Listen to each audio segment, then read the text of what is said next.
ataque da liga, é o time que mais comete erros, é a pior eficiência ofensiva e o nono pior nas bolas de 3 pontos. E nesse primeiro tempo, soube bem selecionar os arremessos de 3 também. Agora tem que tomar cuidado com ele, que ele voltou com tudo, já tem 13 pontos, Kevin Durant.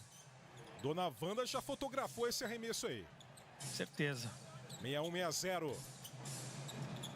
Hashtag NBA na ESPN. A NBA te chama para a ESPN pro Drummond. 2 pontos e a falta. Com explosão para investida, para invasão de garrafão, Andre Drummond. Que bela jogada, ó. Poeta. Dá aquele fakezinho, sai pro lado contrário. Dá o corpo para receber o contato, vai pro quadradinho. Jogada eficiente. E mata o lance livre de bonificação, que é fundamental, né? Andre Drummond foi companheiro do Blake Griffin, né? No Detroit Pistons, até o ano passado. Do KCP também. Também. Trabalho do Harris. Tenta invasão do Joey Harris. Conexão aí pro Lamarcus Aldridge. 2 pontos de vantagem para os Lakers. But Bucky caught the board. That's more amazing. More points. More points for sure. Then they switched walls. Bob setting up with Bucky's board. And this was really the banger right here. And this would be, I guess, some kind of a kickflip indie transfer. Bob finger flipping the board, Bucky catching it. These guys are just so good. The fact that they can do this stuff is like out of hand. And then there, look, over the clamshell, Bob nose grind, Bucky tail slide, 2 of the hardest tricks that you could even do on that thing. And we have new leaders. Wow, 94.33. Ellis is with them. What about Tony and Andy? Glad that they're not in it? Well, I kind of wish they were in it, but, you know, after years, I mean, you got to let, the other guys, the doubles, I mean, we never even got close, so now we're there. The crowd knows they're close, and they love this. Winners. In most sports, the victory lap really just is 2 people waving a flag, perhaps, saying, hey, we won, we ripped. But in doubles, the victory lap usually means these guys are going to put on an extra show. Bob Burnquist, Bucky Lasik, the Killer Bees, they've already won this thing, and I believe they have something special in store for your minds at home. Nice. Frontside air through the corner, the backside tail slide underneath. Synchronized backside lips, and now they're playing a little chase. Oh, no! What? No, it's right over! Tailslide rebound! What? They're going to make Team Boom Boom come out of retirement with this run. Tony and Andy will have to come out of retirement with this run. Yes.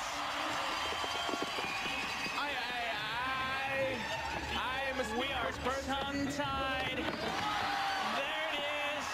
Switch McTwist. Out of the kickflip indie, handflip transfer, handstand across the flat bottom, pack it up and go home. Those are your gold medalists.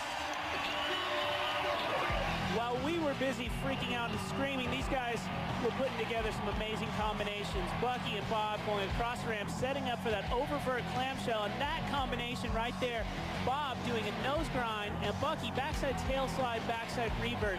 Just impossible stuff there. And here's switching boards into a frontside tail slide, revert, and then again with the hand flip catch by Bucky. Incredible. Bananas, absolutely bananas. A 96.67, highest double score ever awarded. California, let me see you go ahead and try and recall that. Congratulations to our gold medal winners, as well as Glitberg and Crum, Hendrickson, Halterman, bringing up the rear with the silver and bronze doubles. It's about the friendship and camaraderie that is skateboarding. Nobody knows better than those guys right there.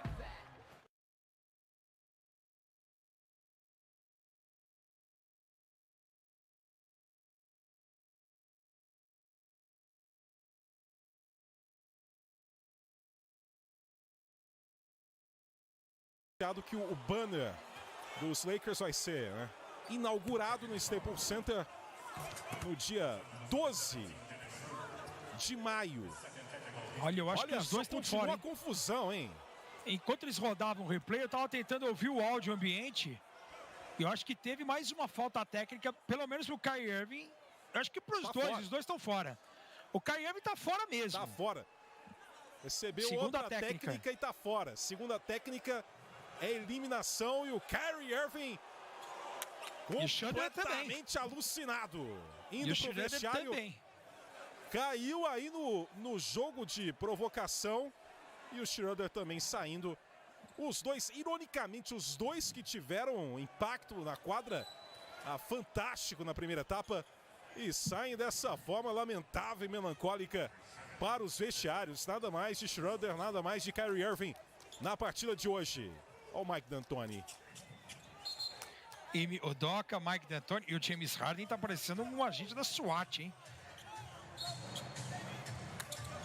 Lamentável pelo nível de jogo que representa tanto o Kyrie Irving quanto o Dennis Schroeder, hein? Exato. Jogaram demais essa primeira etapa. O Caldwell Pope, a bola tripla. Então, uma pena para o jogo. Questão técnica, perde demais. LaMarcus Aldridge. Kevin Durant. Agora contra o KCP, meia distância, Kevin Durant. Não converte, rebote aí com o Horton Tucker. Bom, em meio àquele caos, estava citando quando voltou a imagem ao vivo, o banner dos Lakers vai ser inaugurado no último jogo dos Lakers em casa, temporada regular contra Houston, no dia 12 de maio. Kevin Durant, que tocaço, vai na transição. Manda muito bem, que impacto. De costa a costa com Kevin Durant. Agora eu não sei se ele vai ter minutagem controlada sem o Kyrie Irving, né? Drummond. Grande ação. Grande ganho de território. Em posição física de André Drummond. 7-1-64, 18 pontos para ele, 10 rebotes. Agora falta para cima do Kevin Durant. Eu gosto desse E de novo que vem coisa boa, né? Ganar era sorpresa, la paliza defensiva do Kevin creo Durant que e o una ataque sorpresa lo que está haciendo Mina sobre el equipo de Quinza. E aí as outras estrelas precisam aparecer. A gente já viu o Caldwell Pope matando uma bola de 3, o André Drummond selecionado, já tem 18 pontos, 10 rebotes, segundo double-double consecutivo com a camisa dos Lakers. E o Kevin Durant errando o arremesso, dando toco, saindo em transição, agora forçando uma bola para receber a falta, ou seja, eu não sei se ele vai ter a minutagem controlada agora com a ausência do Kyrie Irving. Tem o Landry Shamet vindo para a quadra, jogador que está voltando hoje de lesão no tornozelo. Mas vem um mês de março principalmente maravilhoso nas bolas de 3 do Shamet. Já matou uma bola, já conectou uma hoje. E o James Harden conversando, né? O Jeff Green hoje discretíssimo. 2 pontos, o Joe Harris 0 pontos, mas alguém precisa aparecer pro Durant ajudar o Kevin Durant nessa noite, já que ele pode ir pro banco a qualquer momento. Olha o Harris agora conversando. O Joey Harris, por enquanto, né? Zerado. E ele tem uma sequência fantástica de bola de 3, uma pelo menos anotada em jogos em casa. Drummond ainda lutou. E a falta marcada do Harris. E o Drummond jogando com 3 faltas, hein, Romulo? Encarando aí também não tem. Você tem o Harrell já para jogar no garrafão, mas é com outra característica, né? Agora foi a primeira expulsão da carreira, tanto do Kyrie Irving quanto do Dennis Schroeder. Debutaram em expulsões hoje. Invasão do Horton Tucker e a falta marcada. É o destaque próximo sábado. Aí com Golden State Warriors e Boston Celtics. Jason Tatum ontem 53 pontos contra Minnesota. Se tornou o mais jovem Celta a anotar 50 pontos na história da franquia. Onde vai parar esse rapaz, hein? É que no momento o Boston Celtics tem muito talento individual, mas não tem muita identidade, né? Como equipe. Fato. Com o maior número de pontos em um jogo na história do Celtics, o Larry Bird com 60. Detalhe que o Kevin McHale fez 56, celebrou por um período efêmero a liderança, e o Larry Bird na semana seguinte já retomou para 60, superando 56 lá em 1985. Harris. Kevin Durant. Melhor para Caruso. Contra-ataque com Horton Tucker. Ai! Voltou do LaMarcus num bumerangue. Shamet para Aldridge. Harris segue zerado. Volta para Lamarcus. A NBA te chama para ESPN. De novo, Kevin Durant. Bom, hein? Caruso se aproxima, Harris. Faz a finta, vai pro arremesso e sai do zero. Você não mexeu nem na rede. Harris. 7-3-69, Caruso. Horton Tucker faz a finta. Com licença, hein? Com licença. Pra matar! Markieff Morris. 7-6-69. É um belo jogo. Pena a expulsão tanto do Schroeder quanto do Kyrie Irving. Mas segue um belo jogo aqui na ESPN. Jeff Green. Como o Ricardo citou, a ausência do Kyrie Irving, mais minutos para Kevin Durant. Agora turbulência, ação caótica de ataque do Brooklyn. Recomeço, investida do Horton Tucker. Com agressividade. Não. Falta de ataque. Deram falta de ataque. Terceira falta do Horton Tucker. E a falta de ataque. De novo aí em destaque. Intervalo rápido aqui na ESPN.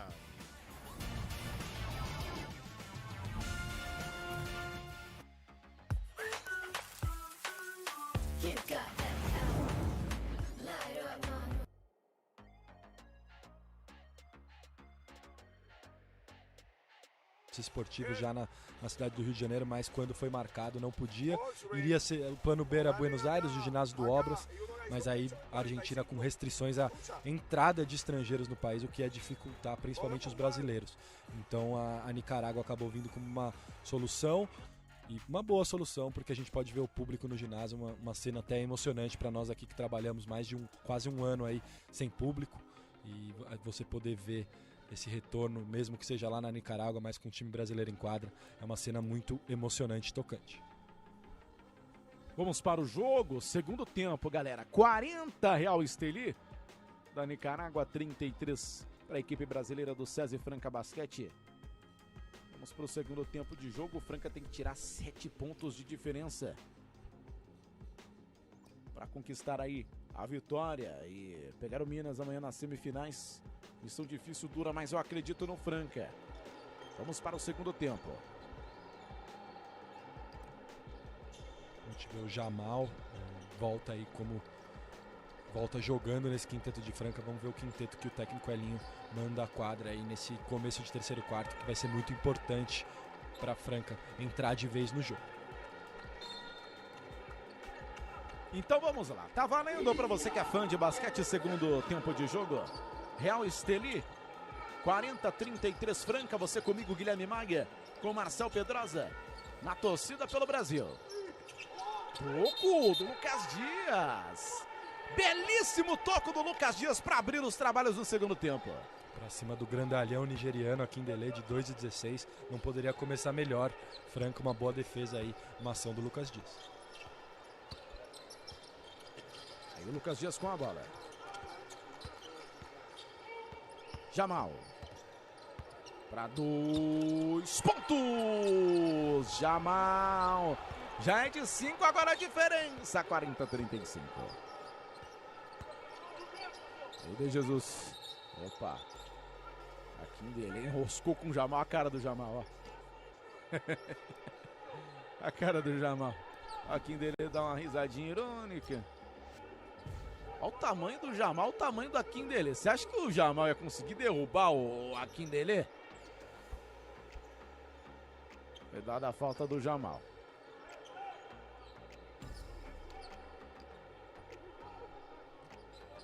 É um jogador na casa dos 1,80, sendo complacente com o Jamal aí, um cara de 2,16, difícil mesmo que consiga derrubar fácil assim. Valorizou bem o Akindele.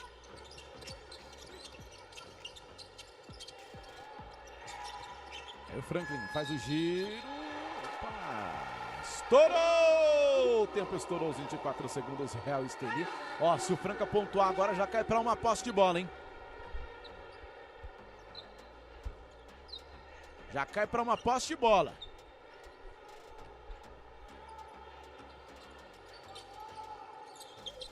Não valeu essa cesta aí. Lucas Dias deixa a bola com Jamal. Para 3 pontos. Jamal!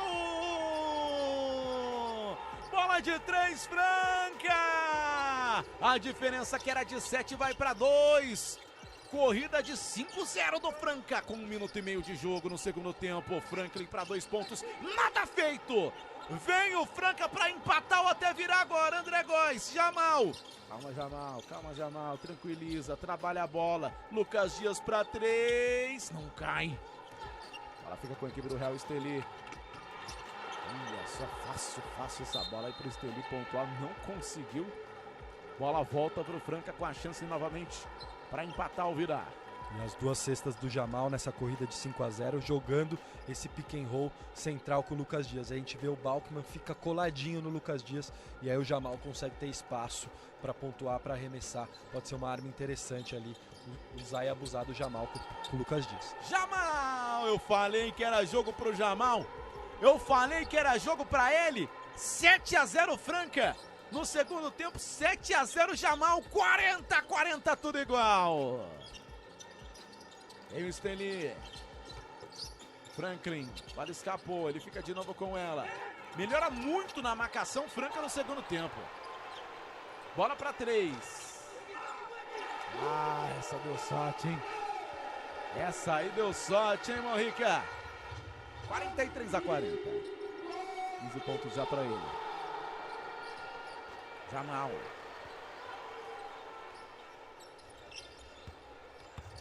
Para cima da marcação, fez o passe, Guilherme Hubner, não caiu, no rebate,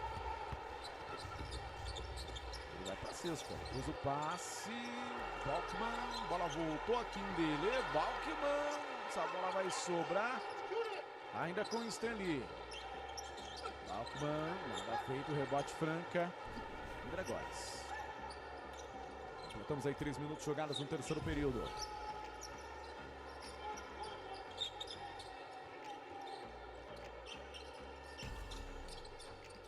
Guilherme Hubner para 3. Não caiu. Ela volta para o Estelí. Falta do André Góes. 43-40 no placar. A diferença que era de 7 no intervalo é de 3 nesse momento. Você com a gente, hashtag BCLA no Dazon, fazendo a transmissão com a gente. Obrigado a toda a galera que vai participando na hashtag BCLA no Dazon. Muito obrigado pelo carinho de todos vocês. Mande você também a sua mensagem. Hashtag BCLA no Dazon. Esteve com a bola. Morrica. 3 lances livres. Trabalha aí o Morrica. Aí ele no detalhe para você. O Jamal com 3 faltas. O melhor jogador do Franca nesse momento na partida. Foram 7 pontos para ele. Tem que ir pro banco, retorna o armador ali em Coraz a quadra. Vamos ver como vai proceder o ataque francano nas próximas ações. Errou o primeiro. Vem para mais um. O Morrica. Mandar um grande abraço, galera que tá com a gente também no Instagram. No Instagram, @GuilhermeMaia0, do Marcel, @Marção_Pedrosa. O Arnaldo tá com a gente aqui. Bela o bola. Contra-ataque do Franca para fusar ou pontuar. 44-42. Contra-ataque de fundo bola. O Elinho esticou um passe maravilhoso. Fusaram muito ligado ali. 2 pontos fáceis para o ataque francano. Também tá com a gente o Alexandre Piantino. Tá em Pratópolis. Um grande abraço aí pra galera de Pratópolis. O Alexandre e a Bruna com a gente. Valeu, na torcida pelo Franca. A Maria Antônia tá com a gente. Valeu, Maria. Tá na torcida pelo Franca. Pessoal participando com a gente nas redes sociais. Para a curta do Lucas Dias, 46-42. Vem Real Estelí. Vem Jesus. Teve desvio não, hein? Opa, teve desvio não. Não, teve desvio não. Vamos ver de novo. Não desviou não. Falar um negócio pra você. Na dúvida é tudo Estelí, hein? Já é a segunda chamada que o árbitro principal, Roberto Vaz, que é porto-riquenho, faz essa mudança aí. Ele que é um árbitro que está em todos os jogos da FIBA, mas já por 2 vezes aí mudou a call e nessa vez também pareceu não ter tocado no jogador Franca. Bola da equipe do Franca. Elinho. Para 3. Não cai. Bola franca. Belo rebate. Equipe francana. Fusaro. Guilherme Hubner. Boa bola de 3! Guilherme Hubner! 15 pontos para ele. Cai para 1 a diferença na Nicarágua. 46-45. Que jogo, hein, galera? Que jogo de basquete para você. Alta. 2 lances livres para a equipe do Real Estelí. Já é a 4ª falta da equipe francana. O Estelí não cometeu nenhuma ainda nesse terceiro período.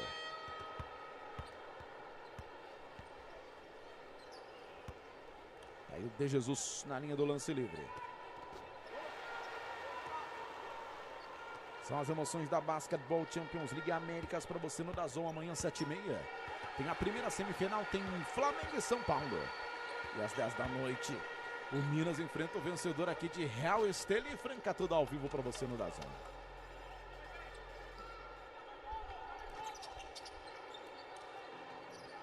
Tem o Franca para ataque. 47-45.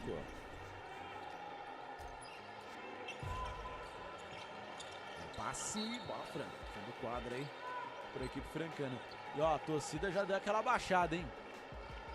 Já ligou o sinal amarelo, torcedor do Real Estelí. Já não hoje tá tem aquela... quase 90. Nós estamos na reta final do terceiro período ainda. Esse é o Tiosa. Belo aqui para a bandeja. Entrou em ação agora. 8875, muito obrigado pela audiência em todo o Brasil em mais uma edição da NBA na ESPN. Morton Tucker vai pro arremesso, despencou, mas ela não. De novo o Tiosa. E na ESPN. Morton Tucker vai pro arremesso, despencou, mas ela não. De novo o Tiosa.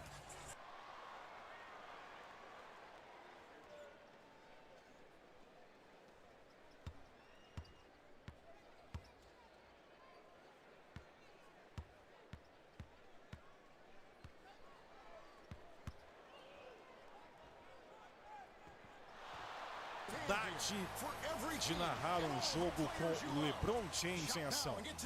Vamos ver se confirma, né? Repetindo, questão de contusão.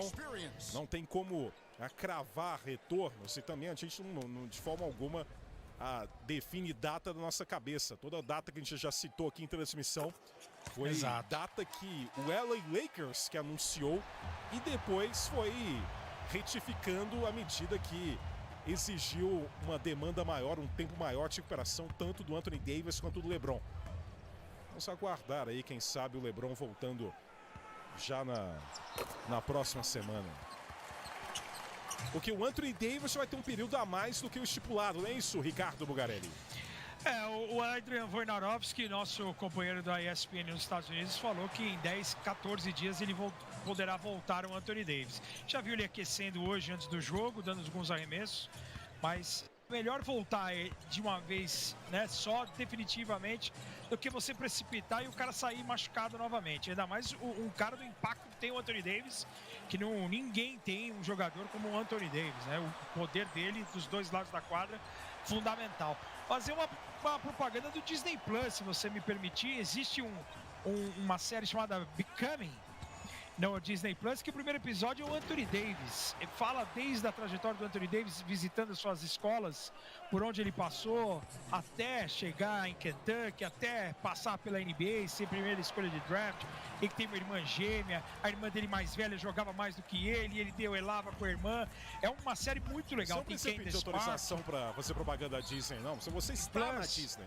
Não, eu sei, mas eu... Fala assim, eu quero fazer uma propaganda aqui do Jornal Nacional. Aí realmente fica um pouco estranho. Sim, mas o Disney Plus é legal jornal porque... que toda noite passa, chama Jornal Nacional, é um programa novo, né, que faz todo o destaque das notícias do Brasil e do mundo. Essa expressão é muito estranha. É que agora faz mais sentido, porque realmente existe o mundo e existe o Brasil. O Brasil é outra coisa. É verdade. Aí fica meio estranho se você fizer a propaganda do Jornal Nacional, mas aqui da Disney Plus É a fica à Disney Plus vontade. porque eu assisti esse Becoming do Anthony Davis, é muito legal. Aí o Montrezl Harrell pro arremesso livre. E não convertendo. Aquele que tá com a calça rasgada é o Tyler Johnson. Também tá machucado. Lesão séria, né? Tyler Johnson teve 2 jogos de pelo menos 15 pontos com 5 bolas de 3 em cada um deles. Também é outro gatilho importante nesse time do Brooklyn Nets. E antes do intervalo, o Zach Zarba, o responsável pela expulsões de Kyrie Irving e Dennis Schroeder. Entrou uma estatística ali do jogo de hoje, né? O Brooklyn Nets está com 5 de 16 do perímetro. E os Lakers 11 de 22. E é justamente o contrário que acontece na temporada, né? Porque o Phoenix Suns, o Brooklyn Nets é um time muito eficiente na bola de 3 nessa temporada. Que belo trabalho agora do Markieff Morris. Caruso. 12 de vantagem para os Lakers. Caruso, belo passe. Teve falta e ela falou, não sou obrigada. Inacreditável, hein? Que falta de sorte, hein? Teve falta aí pra cima do McKinney. Bela ação do Caruso. Que passe do Caruso, hein? Deslocamento do McKinney. Né? Aí ação com falta no choque com o Blake Griffin. Terceira falta do Blake Griffin. Não converte o primeiro aí o McKinney. E o banco do Brooklyn Nets hoje também muito deficiente, né? O Blake Griffin zerado, o Shemet com apenas uma bolinha de 3, o Brown com 2 pontos e 4 faltas, e o Lualuka Barro que fez 5 pontos no primeiro tempo, não voltou mais. Tem dificuldades na defesa, mas é um cara de bola de 3, né? No jogo de quarta-feira ele amassou o aro, mas quando ele esquenta a mão o francês, ele é importante do perímetro. Claxton não converte, Harrell no tapa, Caruso com resgate. 12 de vantagem para o LA Lakers, reta final de terceiro quarto. Chiosa no combate, bloqueio do Markieff. Griffin contra Caruso, encontrou McLemore lá do clube da esquina. Do clube da esquina, Ben McLemore. Novidade do elenco dos Lakers, a escolha número 7 de draft de 2013. O McLemore jogou em Kansas Jayhawks. Caruso. Bons números na carreira, mas muita instabilidade nos últimos anos o McLemore. Markieff Morris. 9-2-7-7, terceiro quarto. Fantástico dos Lakers. Caruso não. Baita tijolo atentado do Caruso. Chiosa. No duelo contra o McLemore. Daqui a pouco falamos mais aí do Ben McLemore, essa novidade de elenco dos Lakers para essa reta final. Olha o Caruso. Chegou com muita vontade. A questão do o McLemore. Na carreira, 36,3% do perímetro. Mas teve 40,2% do perímetro durante a temporada 18-19 com Sacramento. E o ano passado também muito bem com o Houston. Houston, 40%. E esse ano jogou pouco belo por elemento Houston. Na bola tripla. Muito, muito. Esse ano, 32 jogos, apenas 4 como titular no Houston, 32% de aproveitamento. Não converteu o Durant. Markieff Morris já buscava o Harrell numa ação precipitada. Tem que o Harrell fosse o Yao Ming, ele pegava essa bola, viu? Ou Taco Fall para ficar em jogadores em atividade. Exato. Kevin Durant vai para o último arremesso para o final do terceiro quarto. 92-77. Não olhem agora, hein? Los Angeles Lakers com a liderança de 15. Olha o break.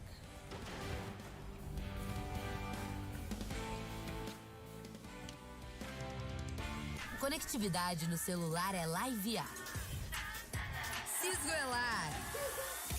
Historiar. Deliveryar. Chipar. Reencontrar. Streamar. Primeirar.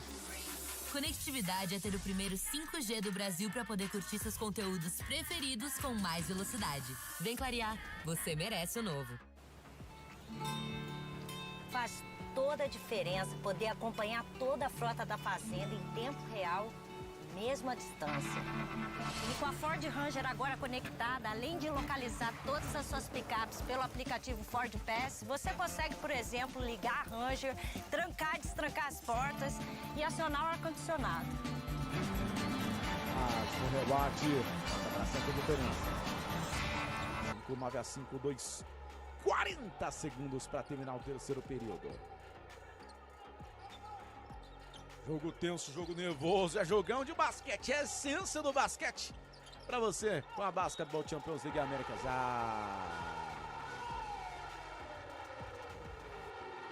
Não. 3 pontos e a falta.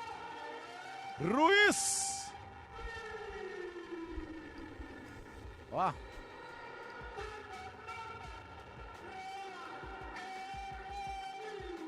Que isso, hein?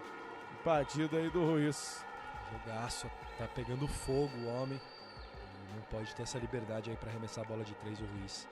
15 pontos pra ele, 16 agora. E aí vai pra 2 dígitos a diferença, hein? Aquela bola que quebra. Ataque de 4 pontos do Real Estelí. Tentar fechar melhor aí, Franca, esse terceiro período. Green, Jamal. Não cai. Mais um tapinha importantíssimo do Lucas Dias. Ele tá crescendo no jogo, hein? Se o Lucas Dias arrebentar com o último período, quem sabe o Franca pode sair com a vitória. Só faltava cair essa aí também. Fim de terceiro período. 63 Real Estelí, 54 César Franca Basquete. O Estelí vence também o terceiro período por 2 pontos. Aumenta a diferença que era de 7 para 9. Ruim pro Franca, hein, Marcel? O time chegou a colocar 2 de diferença. Pois é, Gui. Aí não conseguiu sustentar na defesa. É muito volume desse time do Estelí, ó. Já tentou. Já são 60 arremessos tentados aí de quadra. É um time que joga em um ritmo muito acelerado e tá tendo em 2 caras aí esse fator surpresa, digamos assim, principalmente com o Jared Ruiz. O Mojica, que é esse jogador experiente, mas como chegou no meio do torneio, não era o cara do time. O cara do time é o De Jesus, tá fazendo um bom jogo, mas não é um jogo espetacular. Agora, Mojica e Ruiz estão segurando, estão dando essa vitória parcial, e é por isso que vira 9 pontos aí por conta desses dois. Foi uma bola de 3 recente do Mojica no castigo no contra-ataque e a bola de 4 pontos do Jared Ruiz, 7 pontos aí seguidos da dupla, que, né, uma vantagem de 9 pontos, 7 pontos seguidos dos caras fundamentais estão sendo até agora esses 2 jogadores. Os caras que estão jogando mesmo, segurando a vantagem e fazendo a diferença na partida de hoje. Franca precisa parar esses caras. As análises do Marcel Pedrosa. Você com a minha narração, Guilherme Maia, estamos ao vivaço. Trazendo as emoções para você da Basketball Champions League Américas, aqui no DAZN. Vamos para o último período de jogo. Você segue participando com a gente, hashtag BCLA no DAZN.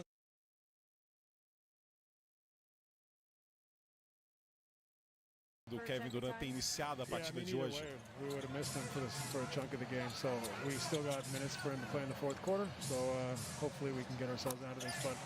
Enquanto isso, o McLemore de novo da esquina. Enquanto o Steve Nash fala de mais alguns minutos com o Kevin Durant no quarto período. Não quis falar muito da situação envolvendo o Kyrie Irving, mas lutando para manter. Quer dizer, manter não, né? Para voltar para o jogo. A partir de agora. Montrezl Harrell, guardião do garrafão, o predador, já é acionado, já é alimentado. Faz essa conexão com o McLemore, mandando bem desse ponto. De novo o McLemore, vai pro arremesso, tá um incendiário. The third. Terceira bola tripla do McLemore. Ele esquenta a mão, sai de baixo, viu, Romulo? 3 de 7. O cara vem pra isso, né? Pro espaçamento, pra uma bola de 3 que os Lakers não tem. E na noite de hoje tem muito. Agora, se ele demorar pra colocar o Kevin Durant, ele precisa botar o Kevin Durant, porque o jogo vai pro espaço. A maior diferença do jogo até aqui, esse é o habitat dele, né? O catch and shoot ali do Ben McLemore III. ex-jogador do Houston Rockets. Em Sacramento ele não foi bem. Ele teve problemas também, né, na época de Universidade de Kansas. Alguns momentos turbulentos fora de quadra. E é um cara que a gente sempre esperou algo mais. Ele em Kansas foi muito bem, mas a cabecinha dele não, de draft, né? Então a cabecinha dele não ajuda. Tem muita coisa errada do lado de fora, recebendo dinheiro de técnico para ser jogador de universitário. Tem muita coisa errada às vezes. Algumas pessoas que cercam esses jogadores mais atrapalham do que ajudam, né?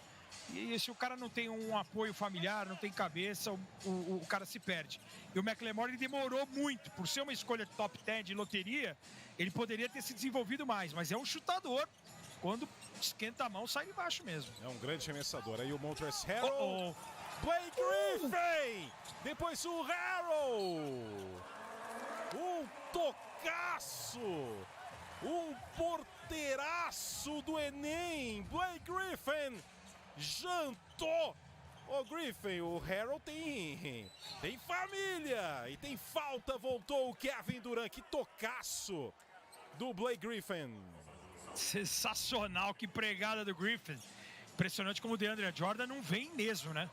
Ele vai optar por uma formação mais baixa. Nossa, com o Griffin de pivô. E o Griffin deu uma espremida na laranja ali, ó. Encheu o copo, hein? Tá louco. Voltou Kevin Durant, converte o arremesso livre.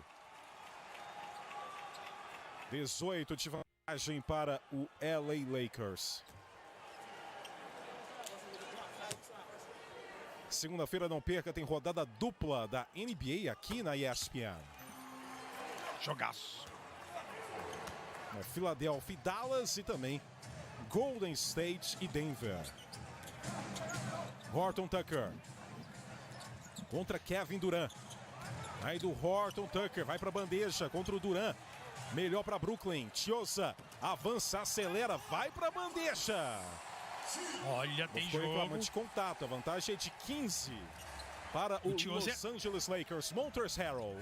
O Tiosa é arruaceiro, hein? Ele bota velocidade, é bom armador, hein? McLemore. Busca muito o jogo. McLemore agora na minha distância. Tá inspirado, tá doutrinando. É o momento da doutrinação do McLemore. 100-83, o Durant se deu mal. Tiosa evitou a saída. Harrell no combate, bola volta para os Lakers. E Brooklyn defesa, sabe também que esse é o momento de uma arrancada que viabilize uma reação. Se não for agora, fica num cenário irreversível. Incendiário, McLemore. Tá muito quente, tá fumegante, tá tórrido. Está tórrido o McLemore. É bola nele, né? Pra quem veio ver o Joe Harris, tá vendo o bem McLemore, ó. O Tucker! Vai pra enterrada, vai pra execução. Vantagem de 22 pontos para os Lakers. Grande noite do McLemore.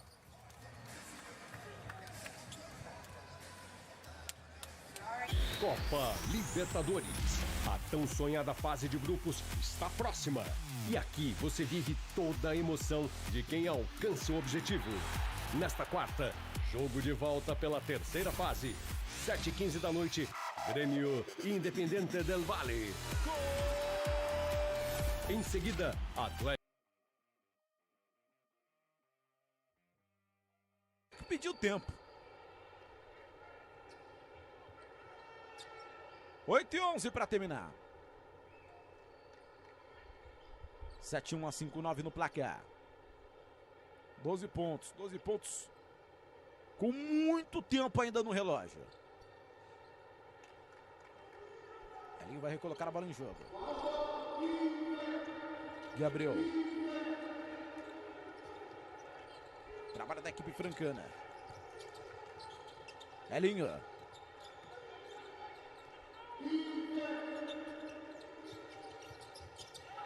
Opa! Oh! Bola bateu no pé do jogador do Real Estelí. É futebol agora? De Jesus, 2 pontos, mais é o Esteli. 22 pontos pro De Jesus. São 8 pontos para ele nesse quarto. Vai, Gabriel. Ah, tava livre. O cenário vai se encaminhando pro Real Esteli. 7-3 a 5-9. De Jesus. Ricardo Bulgarelli, hashtag NBA na ESPN. Aliás, muito obrigado pelas mensagens aqui no meu Instagram, no @mendoncarômulo. No Mendonca Romulo no Instagram e também no Bulgarelli 1971. Ainda não respondi. Foi uma, ainda não respondeu. Foi uma fake news que eu lancei Entendi. na última quarta-feira. O Dan Voigt, que é um jornalista que acompanha diariamente o Los Angeles Lakers, ele postou um negócio legal agora, é o Ben McLemore, and more. 14 pontos pro rapaz nesse quarto, impressionante, esquentou a mão. Ele tinha errado os primeiros 4 arremessos de 3 pontos e agora ele doutrinou, né? Já tem 4 bolas convertidas em 8 tentativas, matando uma bola na meia distância. Se precisava vir alguém do banco de reservas, esse alguém apareceu. 14 pontos para ele. E o Los Angeles Lakers abrindo uma vantagem que ninguém esperaria com tantos desfalques, né? Highlights do Kevin Durant. Segunda partida do retorno dele, primeira como a titular. E essa foi uma enterrada da Dona Wanda. Olha lá. Se liga no swing da Dona Wanda. É.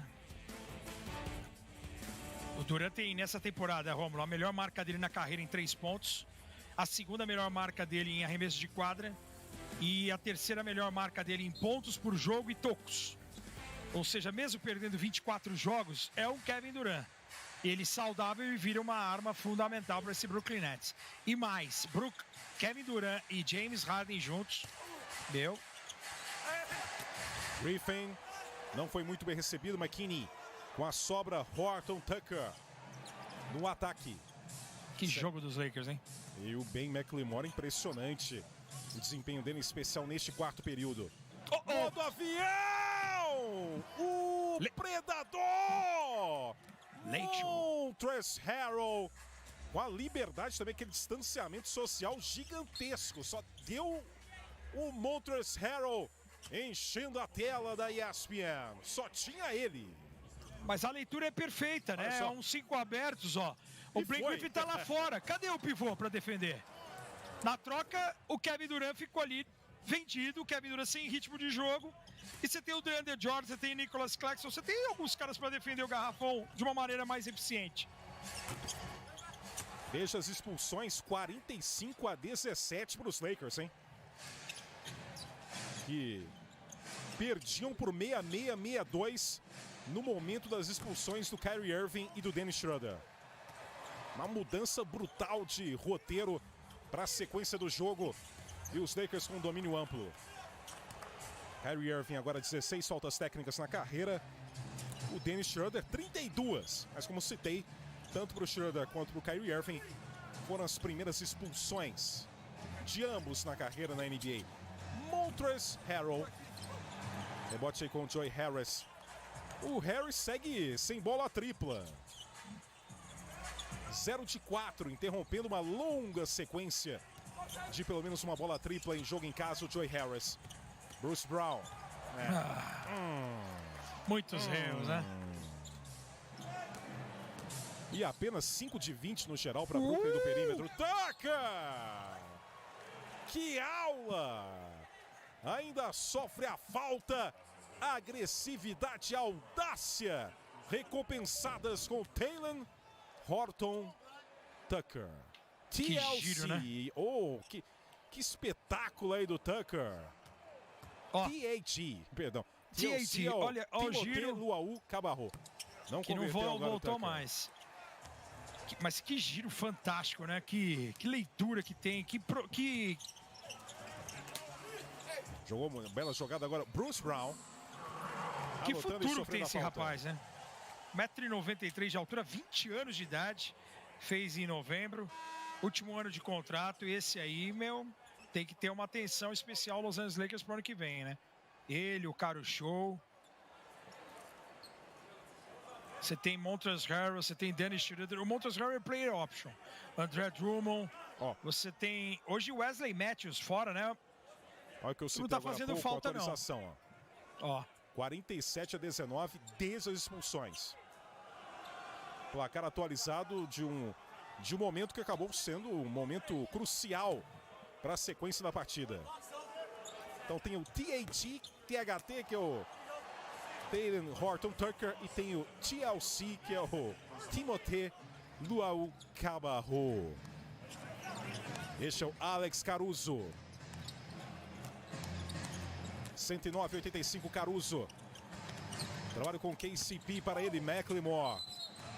Antes teve a falta de ataque. Antes também ele devolveu a bola para a quadra de defesa, mas também cometeu a falta o Ben McLemore.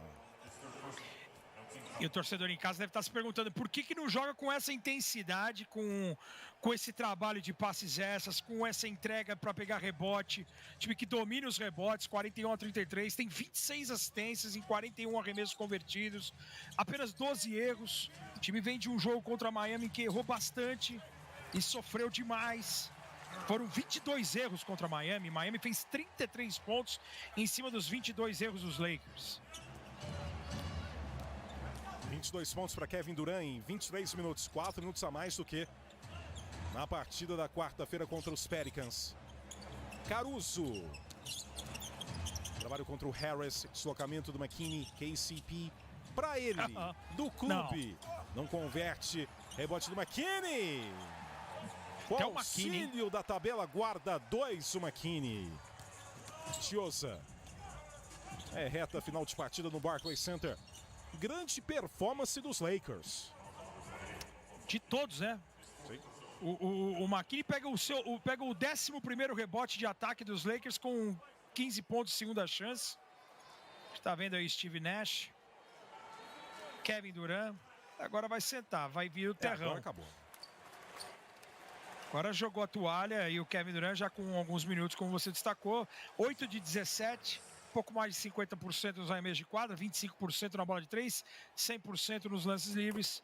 E o James Harden fazendo muita falta nesse momento. O Harden, expectativa de perder pelo menos mais 2 jogos. Com contusão muscular, né, o James Harden. Ele atuou apenas 4 minutos na segunda-feira contra os Knicks. Não tinha atuado nos 2 jogos anteriores. Sentiu novamente a contusão muscular, então vai ser reavaliado aí na próxima semana o James Harden, que nessa temporada 25,2 pontos de média, 8 rebotes de média e também 10,9 assistências por jogo, né? É uma temporada de candidato a MVP, o James Harden. E em minhas contusões, hein, Ricardo Bulgarelli? Alguém que surge como um fortíssimo candidato a MVP é o Nikola Jokic. Pra mim é o MVP desse momento na temporada. Em contusões é o cara que tá à margem disso e jogando muito. Jogando muito, longe das lesões, sendo protagonista de um time que nesse momento vive o melhor, é o time mais quente do momento, são 8 vitórias seguidas. Então, foi o único que escapou das lesões, né? LeBron, Joel Embiid, Harden. Ele está à margem das contusões e está doutrinando o Nikola Jokic. Tem intervalo rápido e voltamos. Obrigado pela sua audiência. Não, eu agradeço pela audiência. Não retiro o agradecimento, mas continuamos por aqui. Ah, sim. Não tem intervalo. Mas enfim, com tanta contusão das estrelas na temporada, o Nikola Jokic manteve um altíssimo nível e está fora. Então, é o grande favorito no momento para o prêmio de MVP. Eu confesso a você que o nível de desempenho do James Harden estava me seduzindo, mas infelizmente com essa contusão e o Jokic mantendo o que está jogando, que tem sido um primor, é natural que ele seja agora, no momento, quem está na dianteira. Concordo com você, assino embaixo, e alguns problemas em relação a Doncic, Lillard, Stephen Curry. Regularidade das equipes, né? O Dallas até teve uma sequência importante de vitórias, mas perde um jogo surpreendente para Houston. Ainda tem muita coisa para se ajustar em relação ao Dallas Mavericks. Venceu bem anteontem o Milwaukee Bucks, mas na ausência do Giannis Antetokounmpo. E você tem o Nikola Jokic doutrinando. O que esse rapaz fez nos últimos jogos, principalmente o Aaron Gordon falou que nunca foi tão fácil jogar basquete. né? Porque nunca conseguiu fazer tantas cestas fáceis. A leitura que tem o Sérvio, o quanto ele envolve todos os companheiros no time, e o Denver Nuggets vai crescendo o desempenho do Michael Porter Jr., do Nikola Jokic individualmente. É um cara que tem passado das 13 assistências por jogo nesses últimos jogos, com frequência. É um jogador inteligente, diferente, e muita gente já comparando. Óbvio que tem uma distância muito grande, ainda que os norte-americanos adoram comparações, né? De Stockton Malone, Jamal Murray e Nikola Jokic, que são dois caras jovens que têm muito potencial, né? Um de 24 anos, outro de 26 anos, que eles podem, se jogarem juntos bastante tempo, eles podem levar esse Denver Nuggets. Algo, por exemplo, que o Karl Malone e o John Stockton não conseguiram, né? A um título da NBA. E que ninguém do Denver conseguiu na história da franquia também. Exato. Bom, tem aí isso também. Destaques na tela para você, hashtag NBA na ESPN para resultados de momento. Além da partida já encerrada, a vitória do Toronto Raptors contra o Cleveland Cavaliers com Gary Trent Jr. 44 pontos. 44 pontos agora em Toronto e Portland. O Toronto esse ano não está no nível de competitividade das últimas temporadas, muito pelo contrário. Mas o Trent, pelo menos aí, se sentindo muito bem. 44 pontos para ele, foi 17-19 no arremesso de quadra para o Gary Trent. Grande performance da noite. Sem dúvida, muito quente. E os dois arremessos que ele errou foram 2 bolas de 3, mas ele teve 7 de 9 do perímetro. O Malachi Flynn também, uma escolha de primeira rodada dos Raptors, 20 pontos, 11 assistências. E olha aí o Horton Tucker hoje, voltando de um jogo de suspensão, jogou com muita intensidade, grandes jogadas individuais, muita entrega defensiva.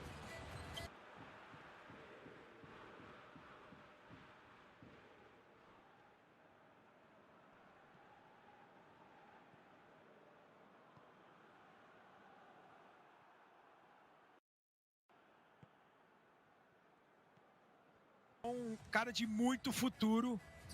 E Douglas Bazooka está com a gente, não poderia deixar passar.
Esteli.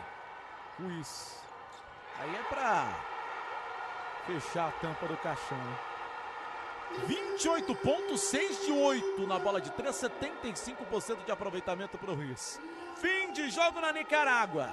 O Real Esteli vence o César Franca Basquete 94-73 e carimba a vaga na semifinal para enfrentar o Minas amanhã 10 da noite. Antes, 7h30, tem Flamengo e São Paulo. Atuação de gala do time da casa, Marcel. Atuação de gala do time da casa. Teve o Ruiz aí, terminou como cestinha com 28 pontos, mas foi o trio Ruiz, De Jesus e Mojica, mandou no jogo. Fez toda a diferença aí pro time do Real Esteli. Das 13 bolas de 3 aí, 12, se eu não me engano, vieram desse trio.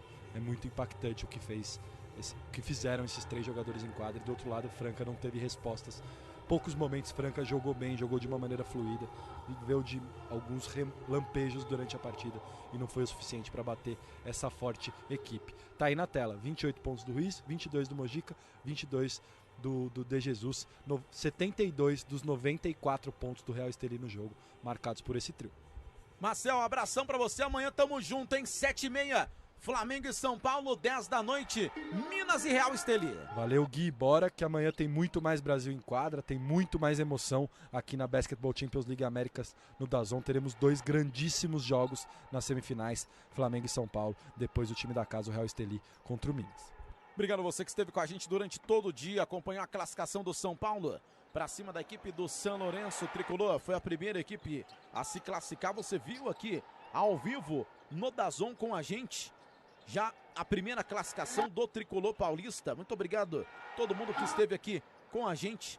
O São Paulo venceu a equipe do São Lourenço. E depois nós tivemos a equipe do Flamengo também vencendo o seu jogo. As duas equipes vão se enfrentar amanhã às 7h30. A equipe do São Paulo bateu o São Lourenço 78-75. Um cara que trabalha na bola de 3, até acho que por isso o Brooklyn Nets vai rifá-lo. É um cara para jogar dentro do garrafão. E a estreia dele foi aquele jogo que você fez, Rômulo, contra o Utah Jazz em Salt Lake City, em que o Brooklyn teve vários desfalques. Ele arrebentou, ele fez 23 pontos, 15 rebotes. Ele joga. A line dele foi sensacional. Dentro do garrafão. É um cara que... Exatamente. Muito line. Agora eu também estou sucumbindo no final da transmissão ao inglês completamente desnecessário. Bom, hoje o Kyrie Irving foi expulso, o Dennis Schroeder foi expulso. Detalhe, hein? O Kyrie Irving terminou o jogo com nenhuma assistência, interrompendo uma sequência de 171 jogos seguidos dele com pelo menos uma assistência. Terminou no 0. Ó, o TLC. Esse é o TLC. Timothée Luau Cabarro para a bandeja. 24 pontos. Você, Ricardo, fica à vontade também nessa reta final para o seu comentário derradeiro. Acredito que quando se encerrar a partida já vamos partir para a sequência da grade de programação dos canais ESPN pela madrugada. O McLemore, onipresente. O McLemore. Quarto período, hein? 17 pontos dele só no quarto período, hein? Ó o Costas. McKinney, aquele barulhinho gostoso. Uou! Que bola tripla maravilhosa e 19 de 34 do perímetro. Ó o Alai Johnson. E essa é a estatística que o torcedor dos Lakers adora, né, Rômulo?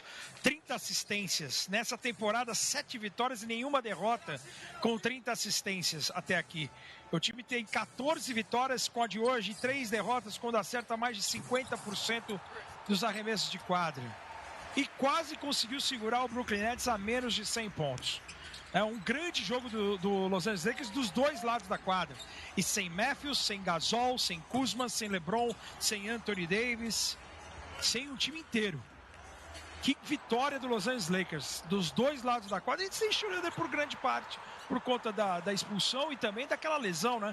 A preocupação quando ele cai de bumbum no chão.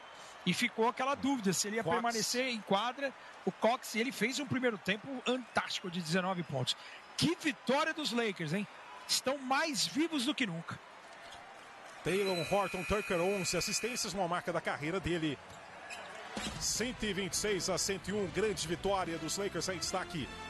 Na segunda-feira, rodada dupla, começando 8h30 da noite, com Dallas e Filadélfia. seguido de Golden State e Denver. Não perca, rodada dupla na segunda, na quarta e na sexta. Que performance, que desempenho do Los Angeles Lakers. Grande vitória de LA no Brooklyn. 7 jogadores com pelo menos 10 pontos, como o Ricardo Bugarelli citou. 30 assistências no total.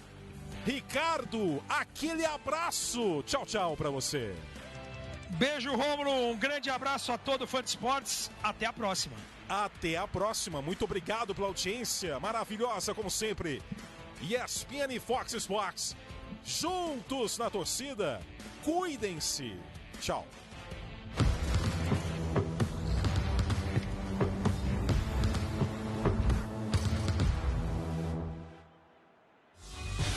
Esse é o NBA Action.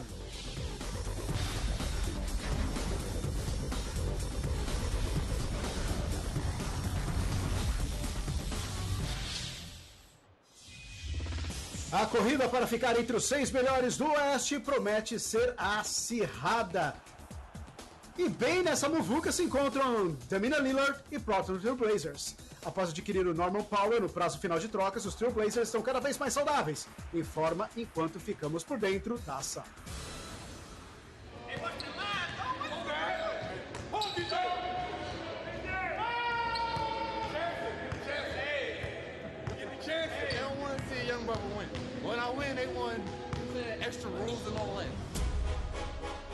Well, I think we're going in the right direction. We're getting healthy. It's a sprint to the finish.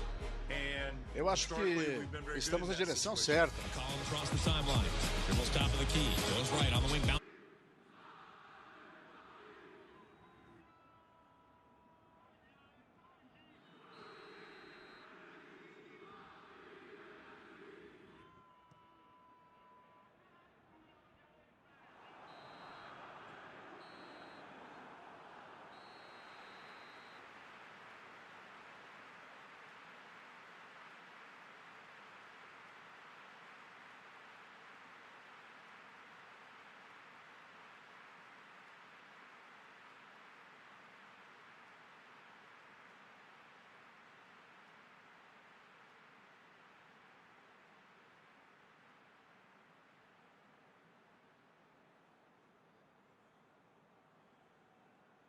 Dice Mariano que no hizo contacto.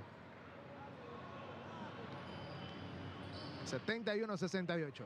Sacó la cuarta falta para Fernández. Ya complicado en un cierre de partido. Un jugador que tiene mucha presencia en la pintura, tanto en la defensa como en el ataque. Y lo importante es que va a los tiros libres, detiene el reloj y puede acercar a un punto al equipo de San Lorenzo. Y hubo 2 distracciones, porque habían 3 jugadores, 2 distracciones, 3 jugadores para tomar el rebote. Solo se necesita de 2, uno para hacer el cerco rebotero y otro para tomar el cerco. Y cuando toma el rebote ofensivo todavía hay una distracción a la defensiva y me parece que llega mal y bien marcada la falta por los árbitros. Desde Managua, pero no nos dice aquí de dónde. Aquí está Jefferson, lo dejaron solo, es un peligro. ¿Qué pasó con esa marcación, DJ, ahí?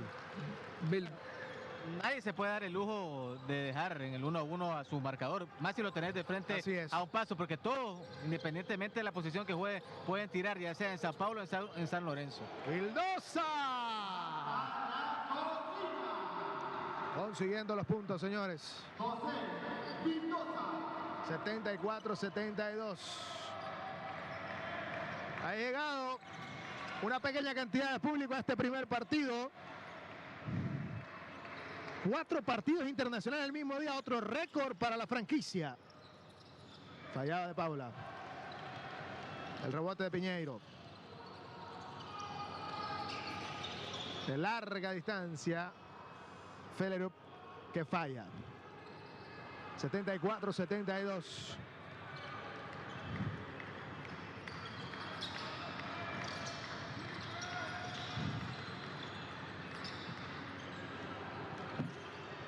Arriba el equipo de Sao Paulo, señores. Mariano la tiró desde el parqueo. Y el contacto. Habrán 3 disparos desde la línea de libres. Y ese es otro delito, otro pecado. no le puede invadir, ¿verdad? El espacio que tiene el tirador desde la zona de 3, que fue lo que hizo el defensor de San Lorenzo, más si está tirando los porcentajes que están tirando ambos equipos.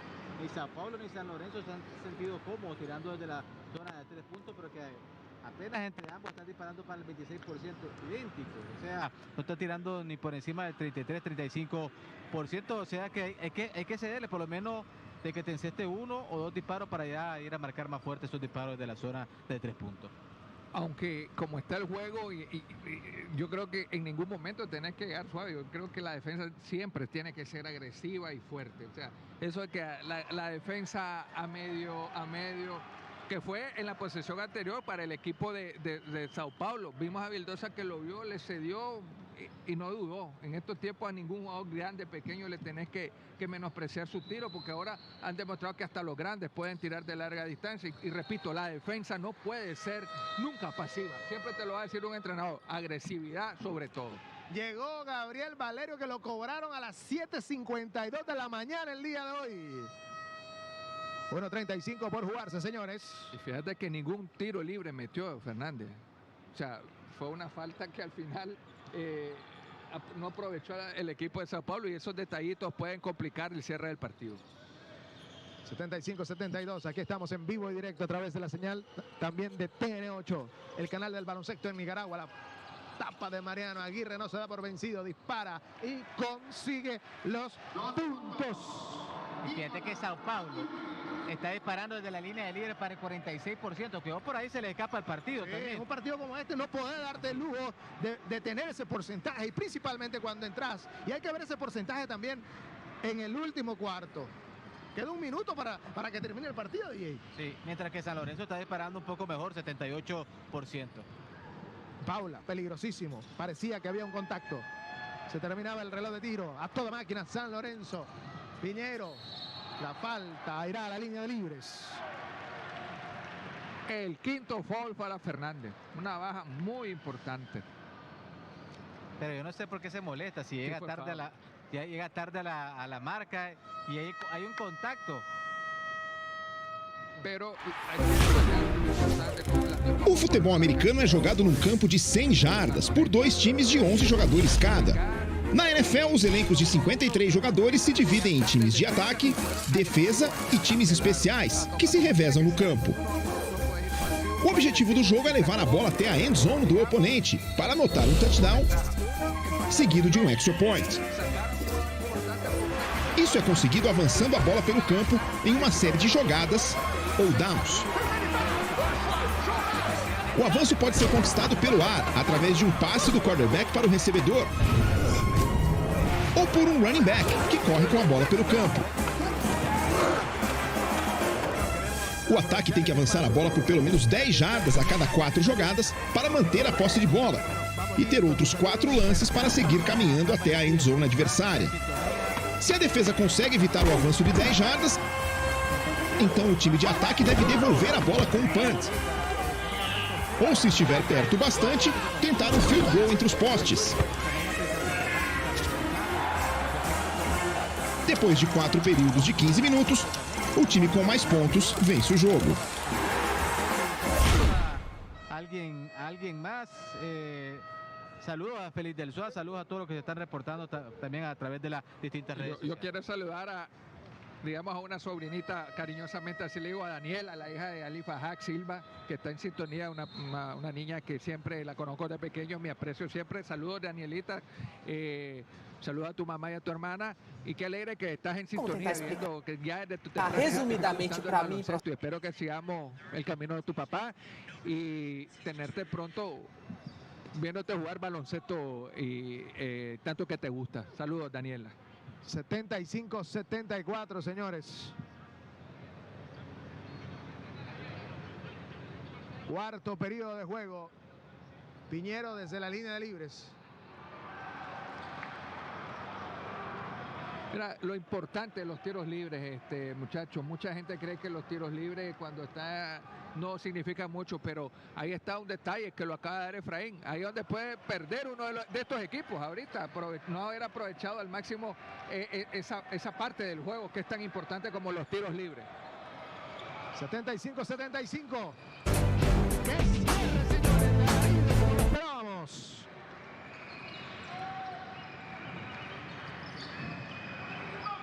De Paula. La marca de Acuña se fue con la finta y de Paula no perdona.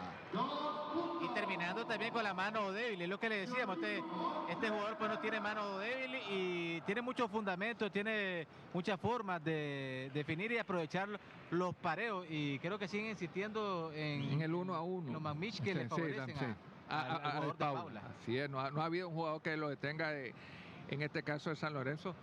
Pero cuidado, muchachos, nos vamos a tiempo extra. Seguir gozando de un buen juego. Pero bueno, ahora vamos a ver si todo está en la mano. Ahí está una decisión del entrenador. O lo empata, yo en este caso diría, o lo empata o lo va a decidir por un tiro de larga distancia. Que bueno, como está el marcador, hay que buscar cómo atacar el aro. Yo también. Yo soy de esa idea, pero hay muchos entrenadores que tienen la filosofía de arriesgar. 26 segundos es un mundo. O sea, distinto sería que me digas 4 segundos o voy... Speed dance because he's going higher than he's done before. Right. Another 1080 attempts.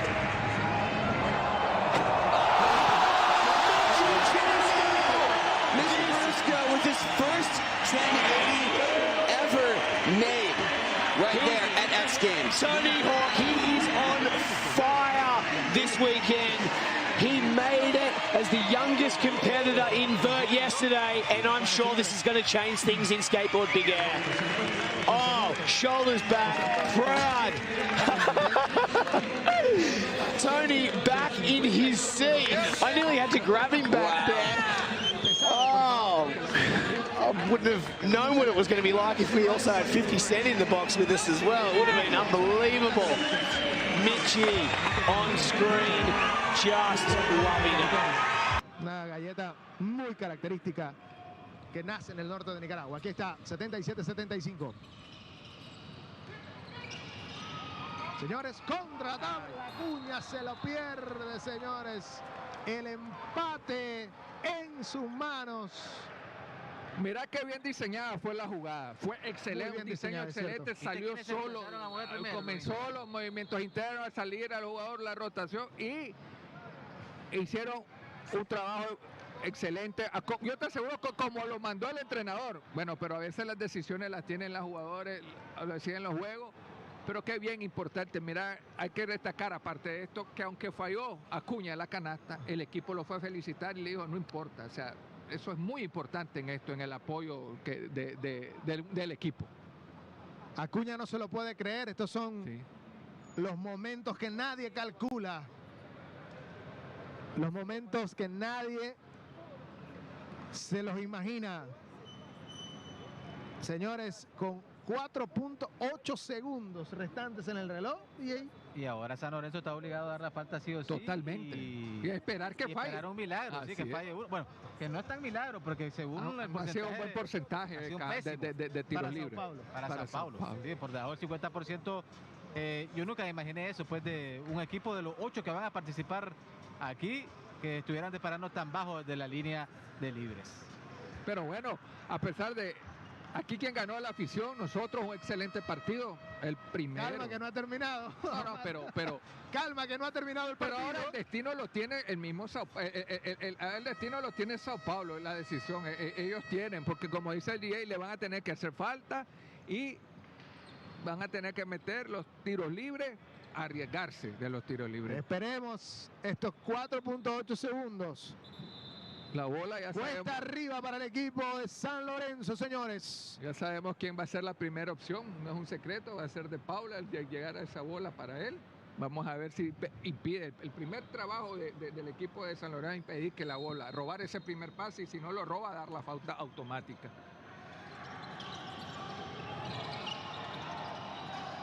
De Paula, Lenz, la falta. Lenz desde la línea de libres, DJ.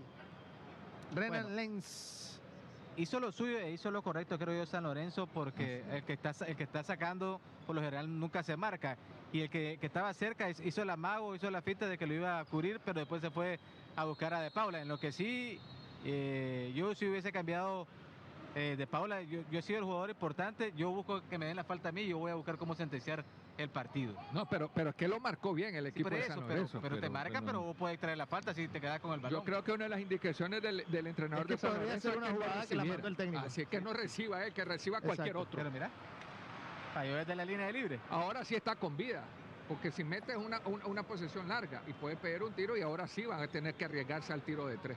Así es. 77-75. Ahora el asunto es que también puede fallar, porque no va a tener 2 segundos de llegar la bola. Lo indicado es que él falle. Yo fallaría. Eso es lo indicado. Bueno, nos escuchó, pero lo ideal es que falle, porque 2 segundos. Poco tiempo en el reloj, señores. Tiene tiempo ya. De larga distancia. Felebuk. Avanza Sao Paulo. Los brasileños están en semifinales. Sao Paulo está en semifinales. Partido de alarido. Partidazo de alarido, señores, para arrancar el Final 8 de la Basketball Champions League en Managua.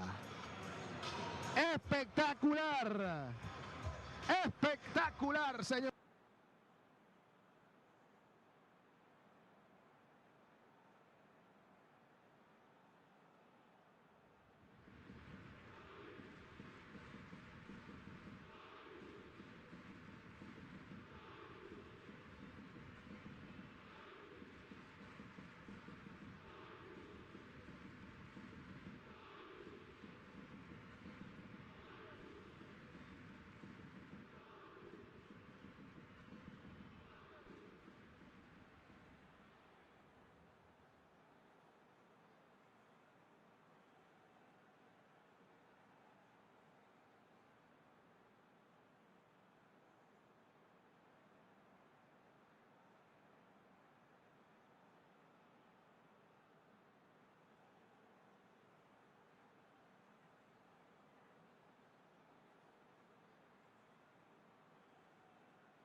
I don't know where the switch is, but he clicked it, and he's been just unbelievable here in the second half and mostly in the fourth. Yeah, it's just amazing that he can just flip it, that switch on, and say, I've got to be able to take control offensively and defensively, but mostly on the offense, trying to get my shot where I want it. I can get to where I want to get to, and it's amazing how many guys are surrounded. Trying to double team him doesn't work either, especially if you leave, and you leave one man on an island with him. It's no joke. Donovan Mitchell, second half player. We've seen him all this year. Just amazing how he can just take control. Well, Donovan becomes the first Jazz man since Karl Malone to have 3 straight 35-plus point games.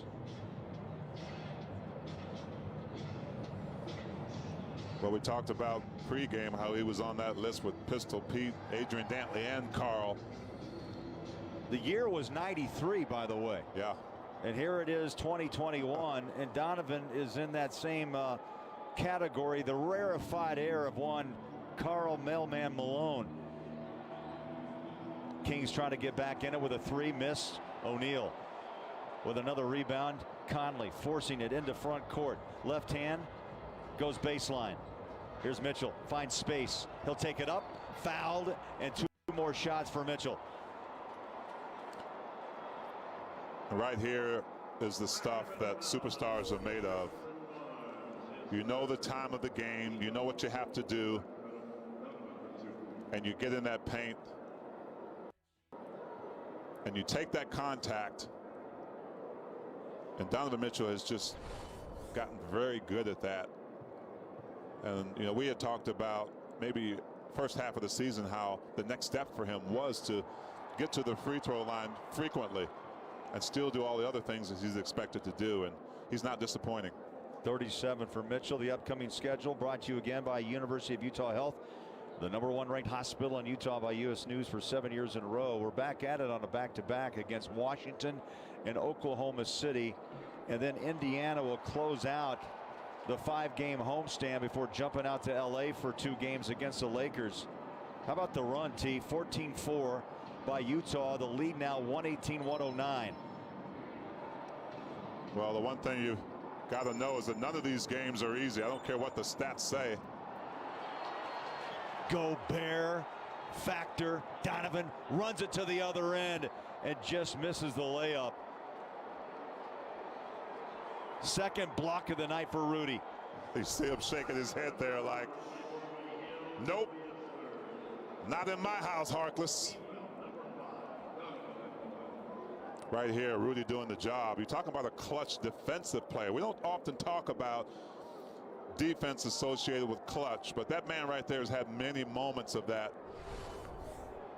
You know what that head shake means. Not in my house. Yes, sir. Donovan working on a 40-point game.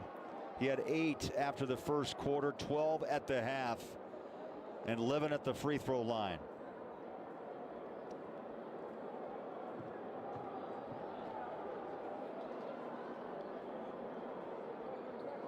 .40 points. His last 3, 41, 37, and 40. Stolen by Mitchell. Pass out, Conley, 3-ball up, bang! Big bucket off the hand of Mike. 123 to 109. That might be the nail right there, Bowler. There's that 12-0 run. Yeah, yeah. That might be the nail right there that really seals it. 2 minutes is enough time for a team to get back into it, but the Jazz with all the momentum on both ends right now.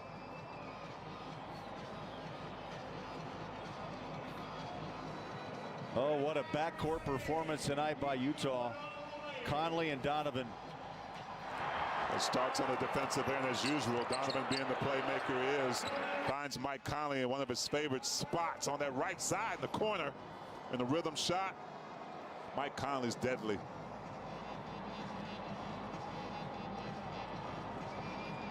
Well, Utah has hit the magical 17 threes out of 48 attempts.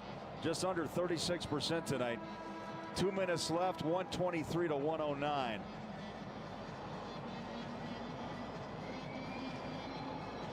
Thorough, I think, again, as this team has gone through so much the last year plus, Oklahoma City down to the bubble, the plane ride, Donovan and Rudy.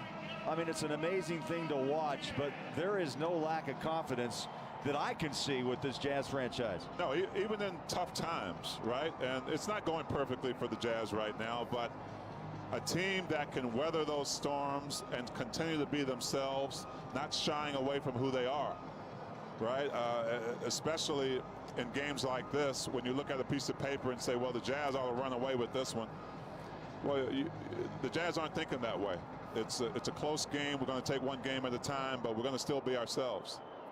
Well, stay tuned for Jazz Game Night, the post-game report presented by Siegfried and Jensen, helping injured people in Utah for over 30 years.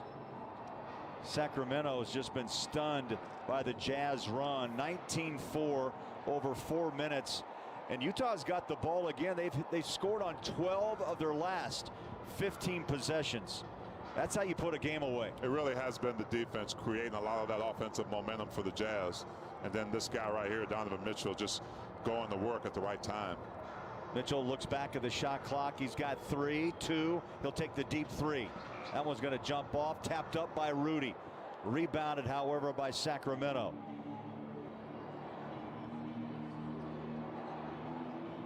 Joe tried to kick that shot out of the air, and they get a 3 drilled straight away by Fox. That's 30 for De'Aaron Fox. Yeah, De'Aaron Fox having a night, but that's what they expect from him. Mitchell bumped and fouled by Mo Harkless. That will be his 4th.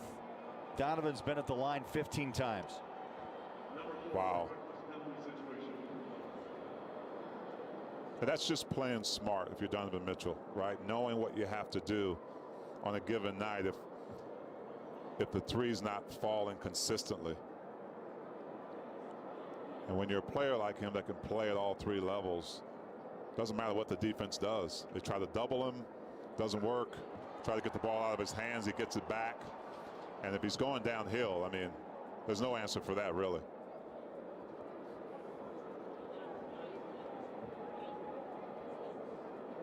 Two 40-point games in his last 3.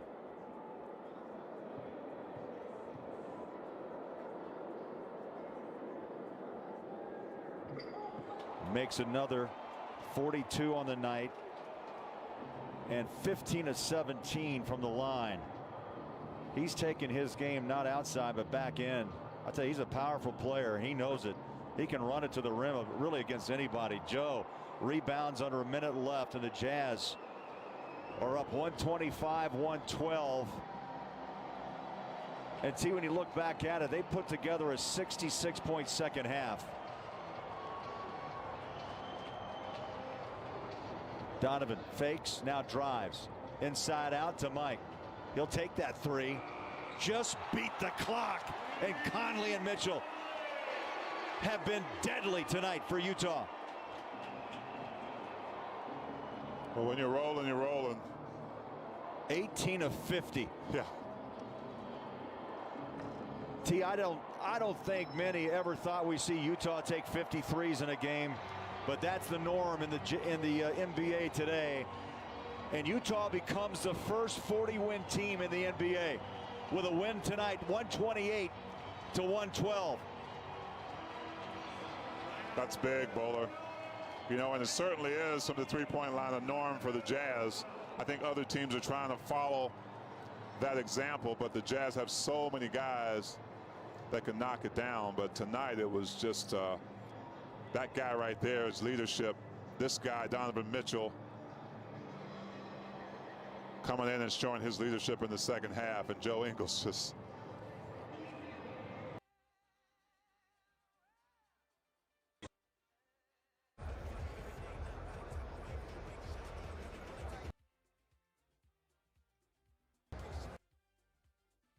So currently number 13 in the East. And if I'm a team that has the 7th to 8th spot, I don't know if you want to deal with Beal and Westbrook. Booker with another beautiful feed to the slashing Bridges. Oh, Devin likes it. He likes that. Delicious dive for the second time around for Devin. Booker looking for another top shot. The beautiful part is when we talk about the speed of Mikal, just how he runs the floor. I mean, he's almost a one-man fast break. He's out in front of everyone. Crowder on the baseline turn against Neto.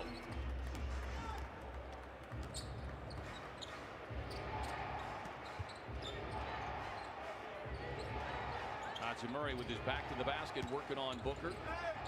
Book pulls the chair, comes up with a steal.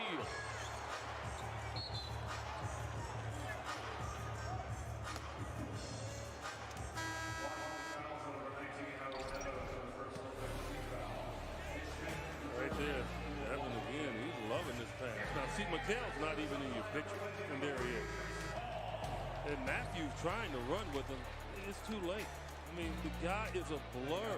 I mean, that's like a quarterback leading his receiver across coverage in the secondary. You throw him open, as they say. Mikal would probably, if he played football, would have been a tremendous wide receiver.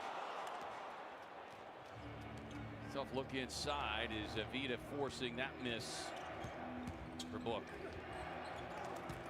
Neto on another strong finish, 18 for the game, lead the scoring attack for the Wizards. He and Westbrook the only two scorers in double figures for Washington. The Suns opening this one up. Campaign with the left-hand delivery.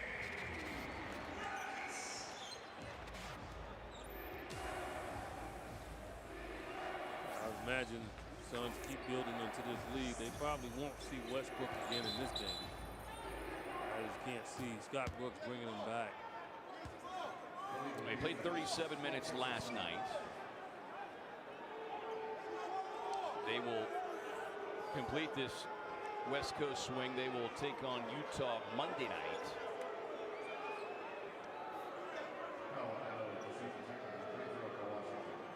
Not sure what the call is or was. I guess the 3-second defensive violation.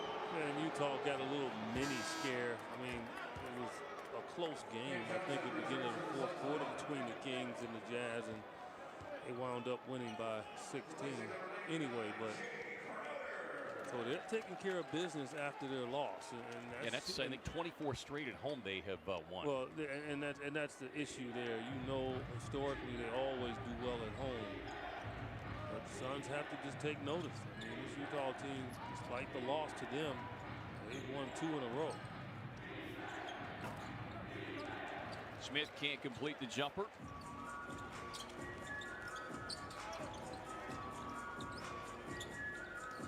Payne feeds Booker, and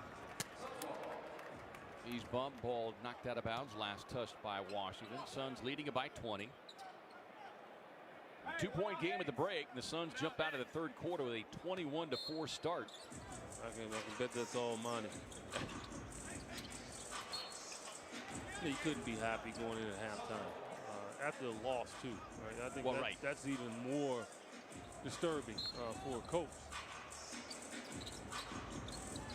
Suns don't lose 2 games in a row. Booker on the drive and kick, finds DA off the elbow, steps in. Nice soft touch. Beautiful touch right inside there. And that's why sometimes I want him to go ahead and take that shot when he gets offensive rebounds. If he turns around and he can see the rim, I trust that better than throwing it out for a 3. I think what excites you is he continues to grow and his offensive game emerges. Is Neto matching his career high of 22 on that 3-point hit, but you know, you could see a time not in the too far distant future, EJ, when you start seeing him with that ball fake, step in, and a one-step finish. Book, step back, long 2, they say, foot on the line. Devin knows he's on borrowed time too. He's probably got about 3 minutes left in this contest as well, the way this game is shaping up. Neto on the drive, new career high for Raul Neto. Neto needs to just run right in the locker room and say, I'm not playing until I get a new deal. You don't want to leave this behind. I mean, his career numbers against Phoenix last 2.5 seasons, pretty remarkable. Step back 3 on the way, a high arching rainbow from Booker. 28. Didn't think he would be able to get to 30, but looks like he's going to get there. Neto with a runner, and he'll look to get to 30. I'm guessing on this possession. Yeah, he checked right here. Gets the screen, rising up from deep.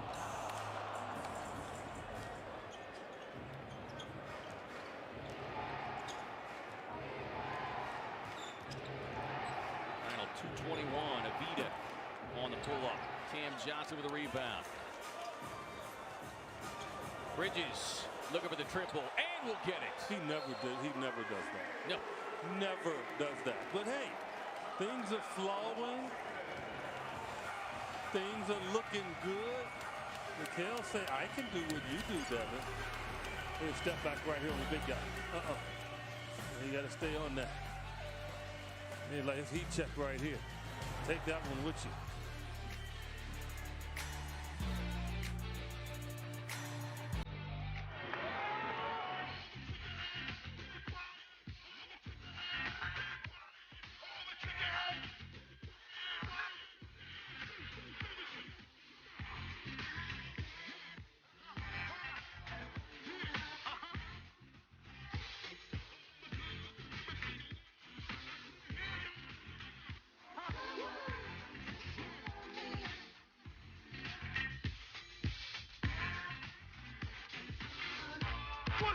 Three-point buckets means you get burgers. The Suns made more than 10 three-pointers.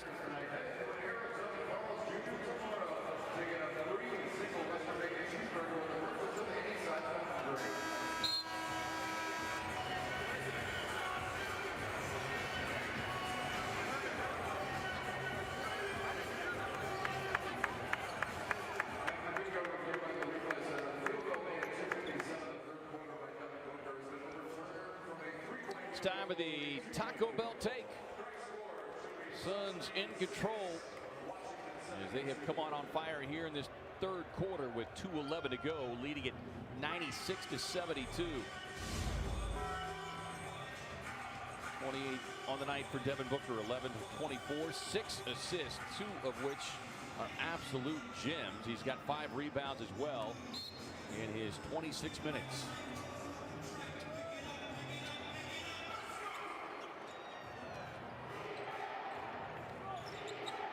Westbrook checks back into the game. Cameron Payne, Cam Johnson, Javon Carter on the floor here for Phoenix, along with Dario Saric and Mikal Bridges.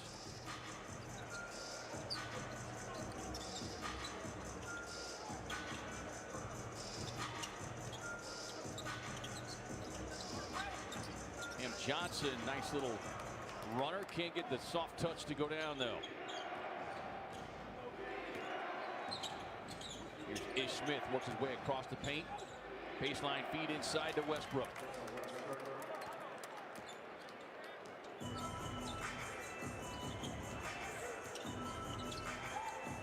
This is the 5th game back for Ish Smith as a collision. And Cam Johnson says, thank you very much, finally. How long is this guy going to be out there? But, you know, he's his own boss. Scott Brooks and Westbrook have a long history together. Payne on the drive, sneaks that left hand up and in. Yeah, I'm happy that he's in rhythm. Shark needs a few more touches here. This is a game where you can get your rhythm going. Devin got his rhythm from 3. That's why he took a lot of threes for people out there watching. It's important for him to get himself back in rhythm. He had missed, what, 11 straight? Yeah. So, I mean, that was part of the process there. I'm sure it was under the coach's orders, too. Take a 3, get your rhythm back. And he did. Yeah, that's a great point, too, EJ, that I think sometimes is lost on fans when they see players in certain situations continue to take certain shots, and it's for that very reason. Yes. That's why I said it's no garbage time in any basketball game at any level. It's work on your game time. You know, for the ones that don't play a lot, it's your chance to prove to the coach that you should be playing. If you're having trouble getting to the rim, then work on that part. If you're having trouble making jumpers, Work on that part. The amazing thing is the Suns are up 22 and they've only taken 2 free throws. I don't know if that's a record or not, but it's got to be in the territory. Cam Johnson behind the stripe connects from deep. Well, the Suns as a whole needed this kind of three-point shooting night. The Wizards are plus 11 in free throw shooting. Free throws made. Ish Smith connects. Cam Johnson lets it fly. Final shot of the quarter as the Suns open things up in the third, outscoring Washington 44-24 the third to take a 101-79 lead here in downtown Phoenix. You're watching Phoenix Suns basketball on Valley Sports.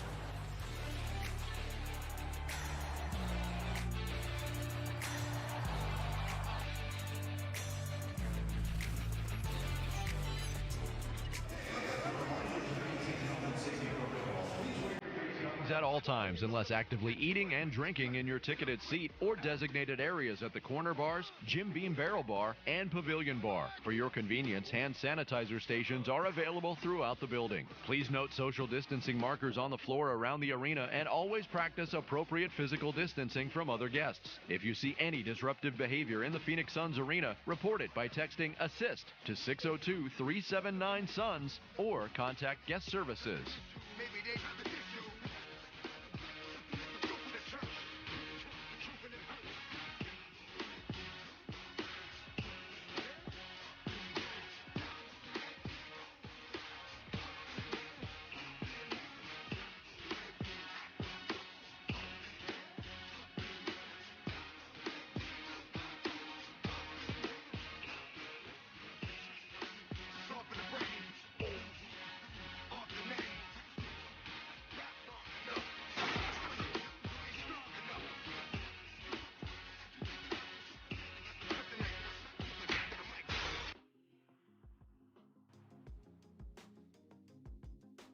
Has been amazing. DJ Augustine answers in kind. Man, just so solid. I think I already said that, but I can't help myself. DJ Augustine. That ricocheted off Steph. He stayed with it. Come on. He's absolutely feeling it. How about this third quarter? He is in a groove right now. His handle is so good, he lost that one. It bounced right back to him. 33 in the game, 7 of 8 here in the period. He's got that thing on a string, even if it hits someone else first. 23 and a quarter, and Christian Wood answers. And as much as we've had fun with this Curry third, the 23 just makes you realize, just shoot it right Steph, now. That was a heat check. Makes you realize how crazy Clay's 37 was. Right. I mean, 23 seems like he's scoring every time. It makes no sense. That was a 2-for-1 for Steph, too. And Augustine is fouled again. Augustine's playing well. He's just under control, never in a hurry. Doesn't usually turn the ball over. Well, what's interesting with DJ Augustine, the 9th pick in 2008, this is his 13th year at 6 feet, $183, and he always was with Steve Clifford. He'd been, that's you know, interesting. And your point is that he doesn't turn it over, so Steve Clifford wanted him in Charlotte, wanted him in Orlando, because he's the kind of guy that a coach loves because he never gives away possessions. He's got those adult in the room vibes. Yep. Stability off the bench. It's valuable. 96% free thrower this year, but it's always going to be a good three-point shooter. Going to run that second unit. I don't know if I've ever seen him smile. He's just always really serious and about his business. You know why he's saying that, though? I'm not turning the ball over. It's just he's so focused on it. That's it. Here comes the double. Shot clock off. Final 8 seconds. He might just shoot right now. Avery Bradley's a really good defender. He knows Curry wants to shoot it. Backs up. Bradley's right with him. 3 anyway. And that will do it for the third. So Steph puts up 23. 33 in the game.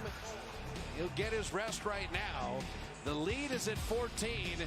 And even Steph has fun with his skills from distance.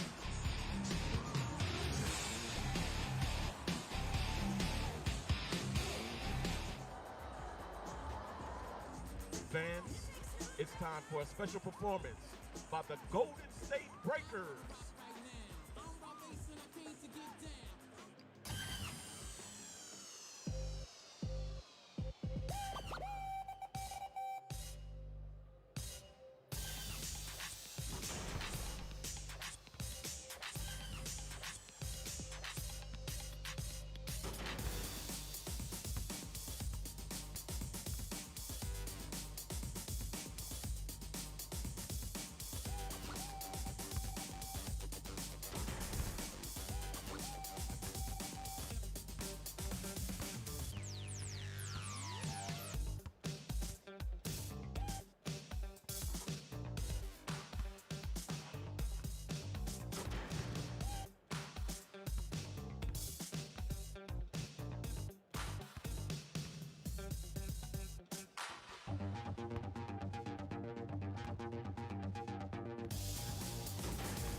Dub Nation, give it up one more time for the GS Breakers.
Steph Curry has 6 straight games of 30 or more. Last Warrior to do that was Rick Barry in 1974 as DJ Augustine opens the fourth quarter scoring.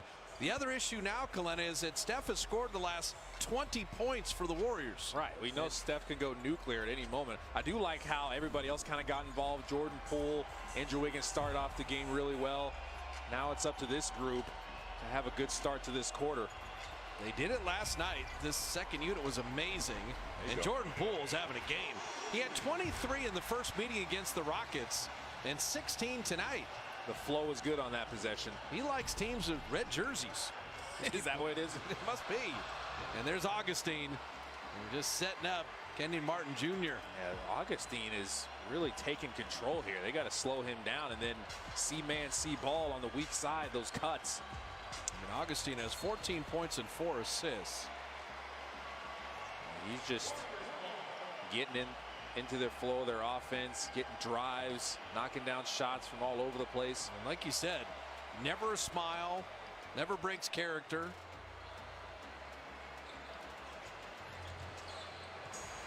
Wiggins gets around KJ or DJ, and there's Looney following that home. He just wanted Looney to get an easy one. Is that what it was? Okay. That was incredible, though. 2 defenders stayed with him. He outran them both. Got all the way to the rim, just forgot to finish. Ball on the drop-off. And that's Looney playing good defense on DJ Wilson there.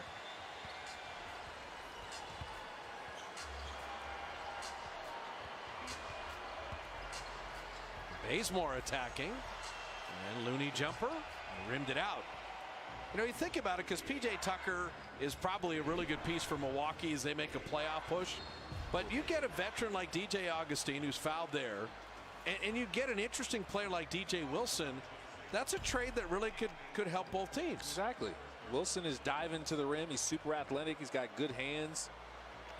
Pretty high motor. And DJ Augustine, they got to stop him from getting penetration. Because with Augustine, he can help a guy like Kevin Porter Jr. You know, and also there's, you said, you know, adult in the room vibe. Got some youngsters, just show them the professional way. Dub Nation, Rakuten is giving Warrior fans a surprise. Limited time, get an exclusive Warrior long sleeve tee by Oaklandish free when you sign up for Rakuten and spend $25 at the Warrior shop. It's in store or online. But yeah, Augustine, his bench performance now at 16 points in 14 minutes to go with those 4 assists.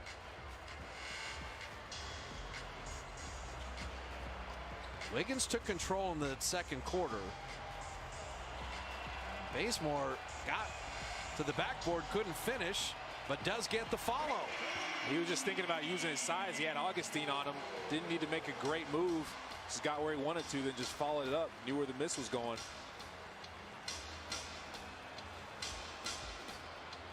This has been the hottest rocket here the last couple minutes. Oh, man. And now the one thing the Warriors need to be aware of is that's 2 fouls. There's 9.5 left in the game. The free throws have not been an issue yet. You don't want them in the bonus on the road and making it a problem. Bazemore is really struggling to stay in front of Augustine. Got to be ready to help and recover. I mean, when you got Augustine and John Wall, you've got quickness, and now make that 3 fouls. Yeah, it's just they're trying to get penetration, and the thing with John Wall and Augustine is they got counter moves. So if you move your feet, you stop their first move. Can you stop that second and third one? Could you go zone and just stop the the man-on-man defense? That's probably a good idea because this is not a good three-point shooting team. Wiggins will take a turn on Wall. And now Looney gets the switch. Damian Lee saw that pass the whole time. Wiggins trail 3. And Bazemore couldn't get it. Here comes DJ Augustine again.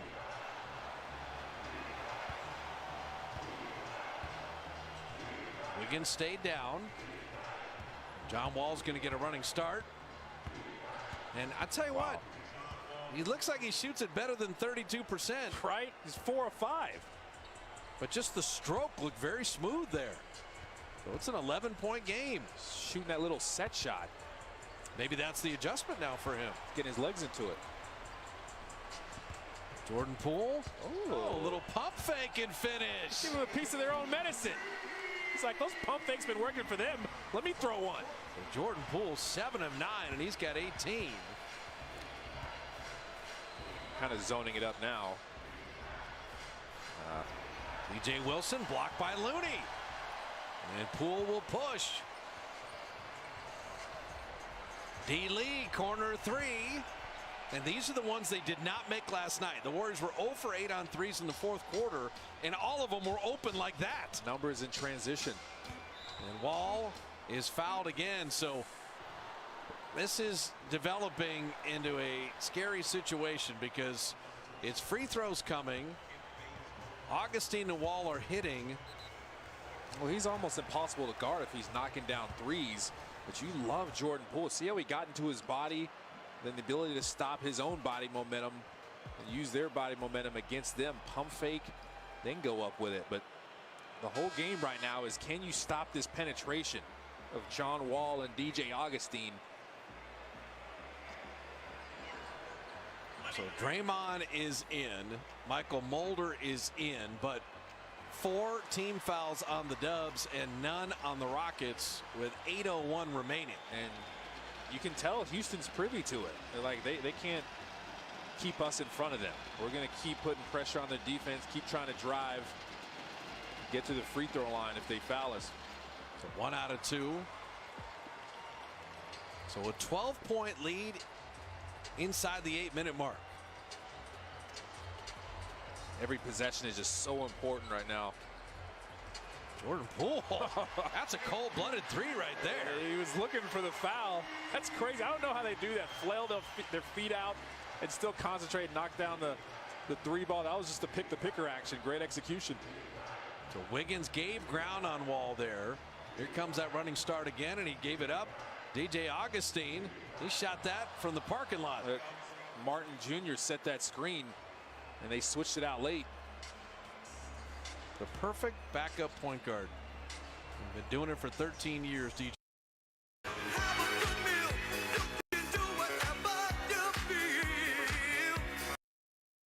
Was. You know, that was one where Tate really played good D and then just a little bit on the arm at the very end. Tate's asking for a challenge. I don't think he's going to get that, but that Euro step and then bringing the ball up over the top. Looks like he got a lot of ball. So Wiggins powering to the lane, and the free throws powered by Cisco WebEx.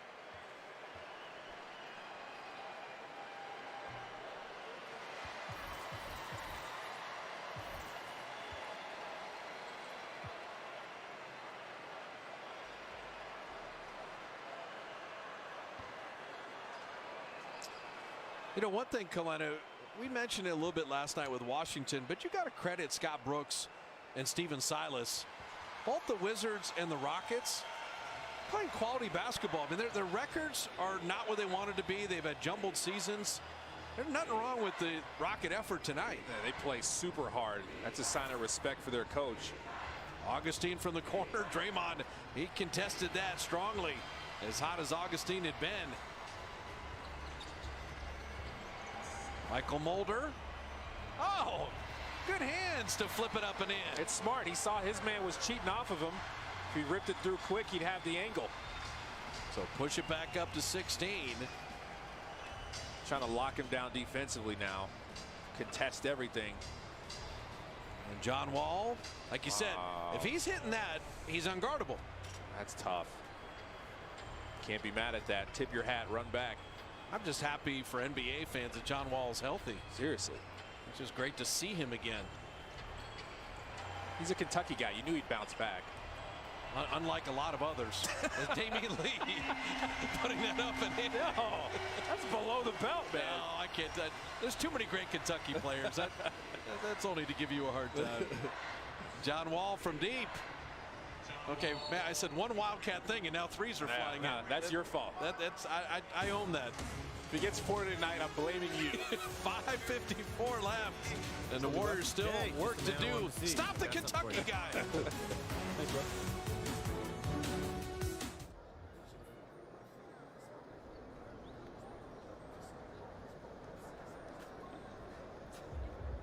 Copyrighted broadcast of the National Basketball Association may not be retransmitted, reproduced, rebroadcast, or otherwise distributed or used in any form without the express written consent of the NBA. 3 seconds.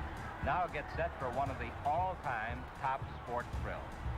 The ball is out to Sam Jones, veteran Boston guard. He'll bring in to Bob Cousy, number 14, if he can. West is between them on defense. Watch West. He taps it away, tries to beat the clock, beats Cousy, beats the clock. The Lakers win it.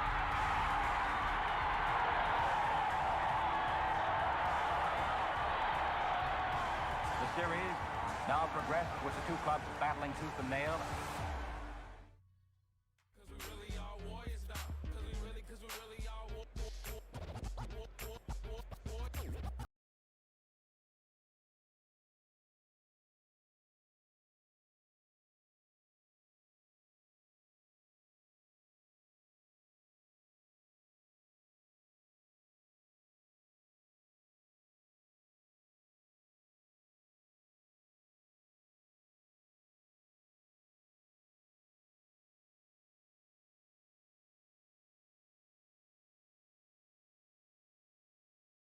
Hold it down for the Bay.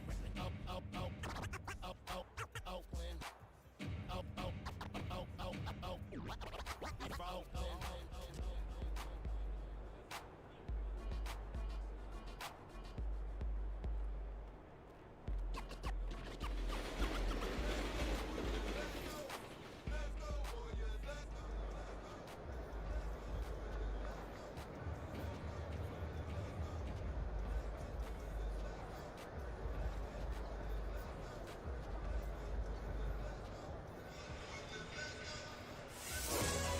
Warrior lead at 13, and Houston had a 2-point advantage at 16-14, Kalena, and then the Warriors have managed the lead throughout. No Oubre, Wiseman had to leave the game, but Curry, Wiggins, and Jordan Poole carried the day. And now the objective is clear. You got to slow down John Wall, DJ Augustine, contest, stop penetration, clog the paint up, fire out to shooters when you can. They've done a great job defensively all game. You want to close it out. You need this game in the worst way, and the killer is back. So Steph, he had 20 straight points to finish that third, and 23 of his 33 in the quarter. And that Rick Barry note, 6 straight with 30 for 30. And the last word to do it was the Hall of Famer Jordan Poole, missing that 3. So Juan Toscano, Anderson, Mulder with Steph, Draymond, and JTA. Just got into Juan Toscano Anderson's body. He's trying to get downhill. He's trying to take this game over. And so Jordan Poole and Mulder and Steph, you got all kinds of shooters everywhere.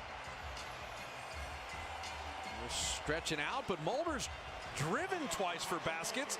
Good adjustment. He's showing that he's not just a shooter, attacking closeouts. When his defender has a tough closeout, knows how to get by him, rip it through. Will we have any scoring from non-Kentucky players? That becomes the question. Between Wall and Mulder going back and forth. It's the most intriguing thing now. John Wall on Poole. DJ Augustine on the kick out. Jason Tate. Make sure it's not a Wildcat and life is good. 13-point lead in the ball inside 5 minutes. Ooh. Jordan somehow didn't turn it over. He's sitting on his fanny, and then he calls a timeout. Did you just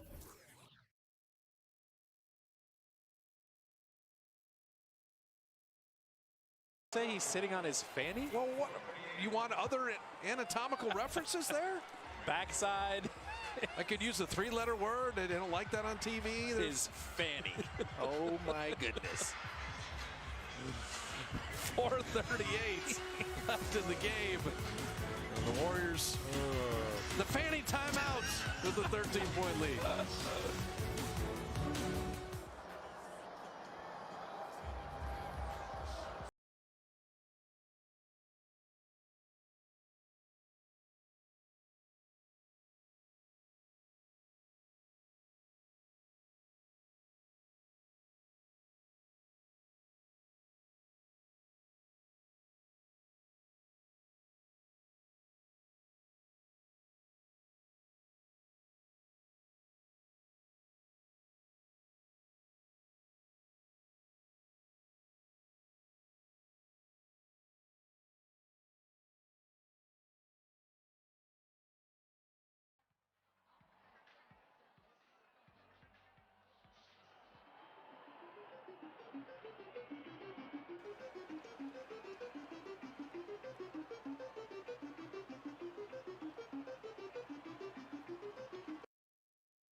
Got him!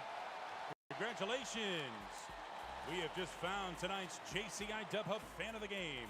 He's been shown his support and excitement in the Dub Hub Halls. Just one. A Stephen Curry autographed photo. Hey, thank you for your support.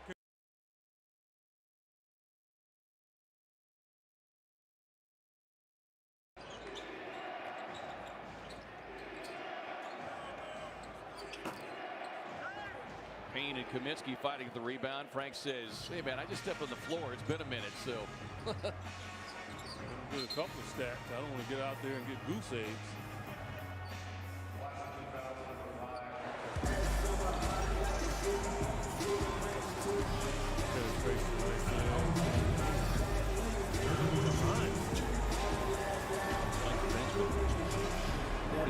Points tonight. Shot the ball very well. 52.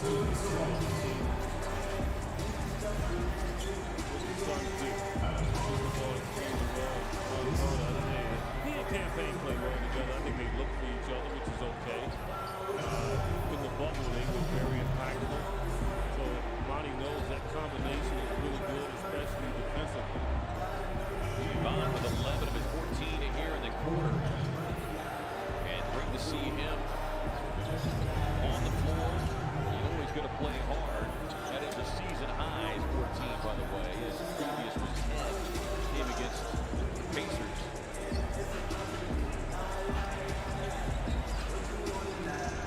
Kaminsky on the spin, gets the defender up. Frank will get an opportunity to line. Look, that's something people would ignore, right? I think the part of Frank's game has he's got a finish. He can hit that hard. Shot. He's always teaching moments. It's not garbage time. He's not saying he's calling it. This is an opportunity to work on the game. That's one part of the game. Don't be satisfied with the foul. At the other forward position, 7 feet, number 24. The 2-point game at the break. The Suns in front. They came out on fire to begin the third quarter and have not looked back.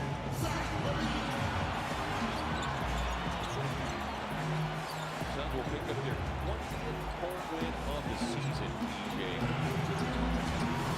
It's supposed to be a place where teams don't want to come. That's the message you have to see. Utah is doing that on their home court. They have been dominant. 24 straight back. Their last loss came to the Suns.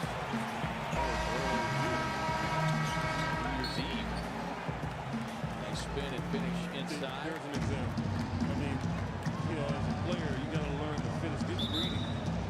Be satisfied. Just got to. And so off the tip, it's Tampa. And now the opening lineup for Tampa. You got Ceballos. Jason Kidd is out there with Kobe. Then there's Nowitzki. And it's Shaq in at the 5, home in the paint. Now here's Kidd. Pass to O'Neal. Completing the three-point play. Shot clock at 5. Tampa needs to get off another shot. Wizards will continue on this trip. They'll take on the Jazz on Monday. You gotta know finish things Brian out looking to Wednesday shoot against as soon as Sacramento. he gets the ball. The D can't give him any daylight. Mid-range jumper. Right the basket front. Catches Winston. Kicks to the Rocky and the Wizards. On the drive, foul there by O'Neal Cameron comes with the Payne. double team. Outside, Porter launches it. That's good, and it's Levine with the assist. And I like the back and forth here, showing confidence from range. It seems like they're going to find out who can make the deepest threes. Right now, it's a shootout. Now here's Shep. Back to Kidd. You feel like you're not getting that response, and you become a little frustrated. Dishes it to O'Neal. Now you got to find releases from 15. Kidd, good. Your job. And that mid-range spot is so sweet for him. And keep them on point. So it had to be a disappointment at halftime. Passes the corner. It has to be a static. And so it's going to be a 3-second violation out there in the defense.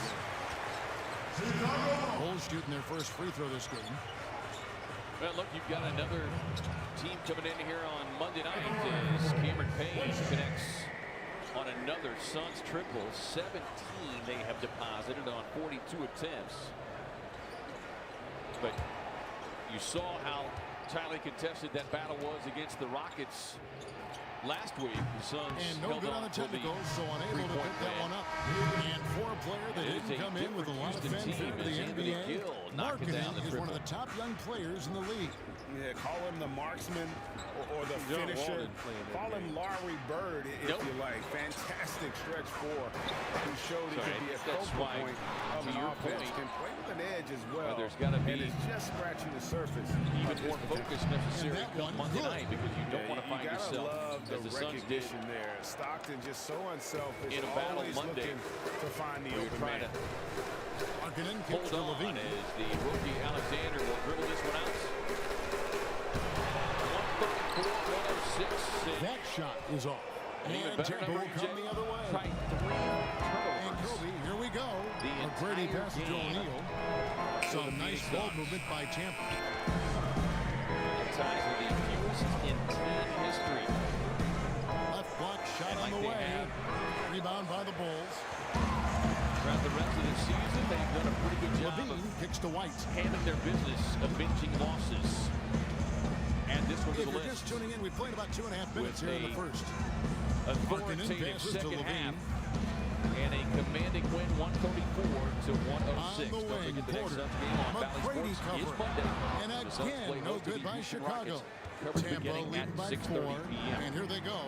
For our stat man, Jim Brewer, the Stopped it shooter, from Eddie outside. Johnson. I'm Kevin And Ray saying again, so long from Tampa with the downtown triple. Phoenix. Now, what a Now stay great tuned for option Sun he Live gives with them your on host, every Tom Leander and possession. Tom Chambers. Now here's Levine.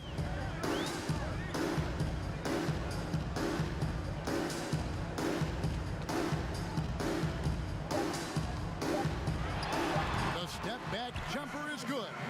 Now, that's a high percentage look when the D doesn't fight over the screen. And the coach over there just asking for one simple thing, and that's some effort. Got burned on that one. And that concludes the first quarter of play. Tampa out in front, up 5. We'll get things started in the second quarter when we return.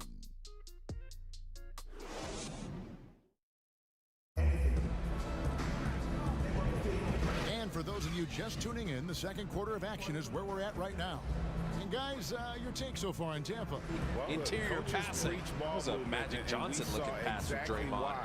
In that first quarter. Off the cut. Everybody just feeling the energy just hung of the in the air. basketball as they moved it around. Pass it at the Lots right of time. hands Jason were touching Tate it. is fouled out on this play. Look at the interior passing. Made Christian Wood come off Juan Toscano-Anderson and pass it to Juan Toscano-Anderson late. It's a 5-point game.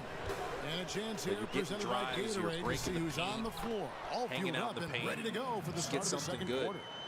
Make sure you for don't turn it Chicago over. Right now, I love that Young and Juan Carter are the big men Toscano-Anderson's inside. 28th birthday Thomas is Satoransky is playing out there for his with Dunn, childhood and it's favorite Valentine team, in at the small wearing that forward 95 position. and No honoring good from Duncan. 95th in Oakland. I mean, just here's Dunn. He'll bring it like up to you the write these stories like that can't be true, and it is. Another feel-good story for tonight. Living the dream. Fantastic blend of He's taking advantage of it.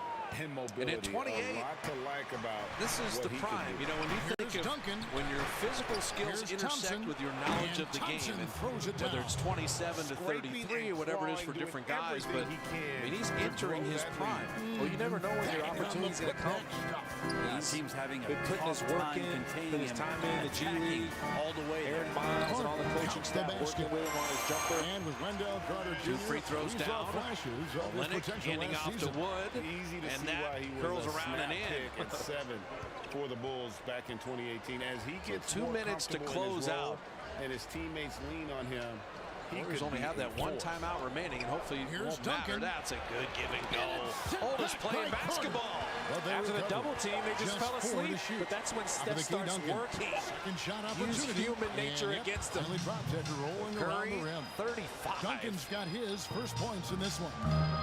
And the first time defending the three-point line right now. For Chicago. And JTA went straight up. Wood initiated all that contact. And then JTA ran the floor. There you go. 94 feet later, the door slammer. Get the birthday boy an easy one. Look at Draymond looking at him. Okay, that's how you feel? They like that. Happy birthday. Just great play on both ends there. They had a beautiful give and go, and Juan had the assist. Then he had the contest, and he's rewarded with the hammer. This is exactly what you needed, just what the doctor ordered. Chandler Hutchison in After for Valentine. Last night's loss, the Warriors couldn't play fast enough. I'm just glad it was a back-to-back. The sense of urgency was there the entire night. The pass to Hutchison. Curry 3. Why not? Exclamation mark. Yes. 38. Over Duncan. Look at Steph. Look at Clay. We're now about 2 minutes into the second. And then the block by Wiggins. He keeps adding to his team lead in that department. George with the You ball. want Scott Anderson. Still getting warmed up offensively. No scoring yet from him. Using a It's little good. clock He here. makes his first shot of the game. Going to get the day off Just tomorrow. tough shots just don't Get bother ready for the Paul Denver George. Nuggets So on smooth Monday to with it finish off the when he gets into homestand. his motion. Wiggins still trying to find that 3 ball Here's Hutchison. in the Pass fourth to quarter, but Satoransky. Andrews got 25 points in the game. Warriors will see There's the 38 Rockets one more seconds left time. now here in the second. Just 5 to shoot. They'll be in Out to the Houston wing. as Augustine Harkin misses. inside the line. Misses No the need wing to shot. shoot. Tampa leading by 5. And you know what'll be nice, Stolen by Kalene, is Markkanen. all the easy, lost this many out of so many. As the Warriors turn it Satoransky over there, looking around. they'll have won 2 out of 3. There you go. Okay, let's start in the recent. 2 out of 3 in the homestand with a chance to make it tremendous with a huge challenge on Monday. Shot clock at 6. It's stolen by Wall Duncan. misses. That will do it. Hopefully good news on Wiseman and Oubre health-wise. Off in time. But the Nuggets coming to town on Monday, and Steven Silas. Better days ahead for the Rockets. And very professional effort by Houston tonight. And it's And so that brings the first half to a close. Tampa leads by 7. We'll see you back here after the break for third quarter basketball.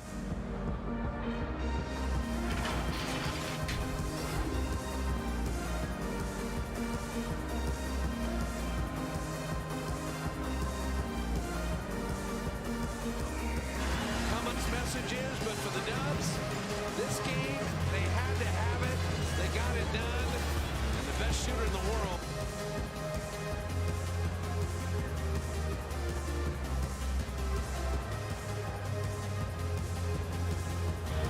Little climbs the tower for the land. You've got 11. One more note about the 28 rebounds for Cantor. That ties the single game high in the NBA.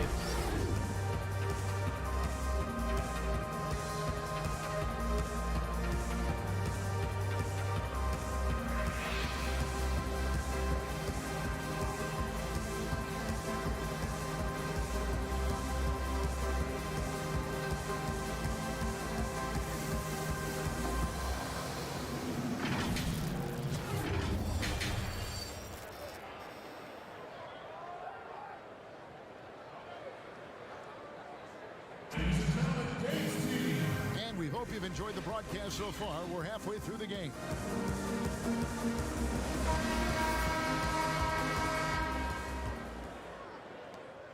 Chicago trails by 7. So for Tampa, the 5 right now. They've got Kobe. Ceballos is out there with Nowitzki. Then it's O'Neal. And it's Kidd in at the point guard position. Bucket is good. It's a great move, and he catches the defense completely off guard. Well, just ripping through right there as he finds the open spot and gets right through there. High basketball IQ play. Outside, Kobe to the left wing. Good work defensively by Carter. And the pressure he put on that shot forced the miscue. Those are all the little things about effort there. He just gets out there and contests, and that's just enough. Well, you just watch Levine play, and you can see the athleticism he possesses. Greg just explodes anytime he wants to. And guys, with Levine, the speed and first step have always been there for him. But you can see the strength he's added to his game since his rookie year whenever he goes at the rim. Nowitzki, no good. And so it's Porter bringing it up now for the Bulls. They haven't given up any points here in the second half. Tampa leading by 5. Here's Bryant, and he finishes nicely on the layup. Bryant's got 5 now. And Bryant, just a superb athlete, terrific at just imposing his will on the defense on that drive. Chicago calls timeout.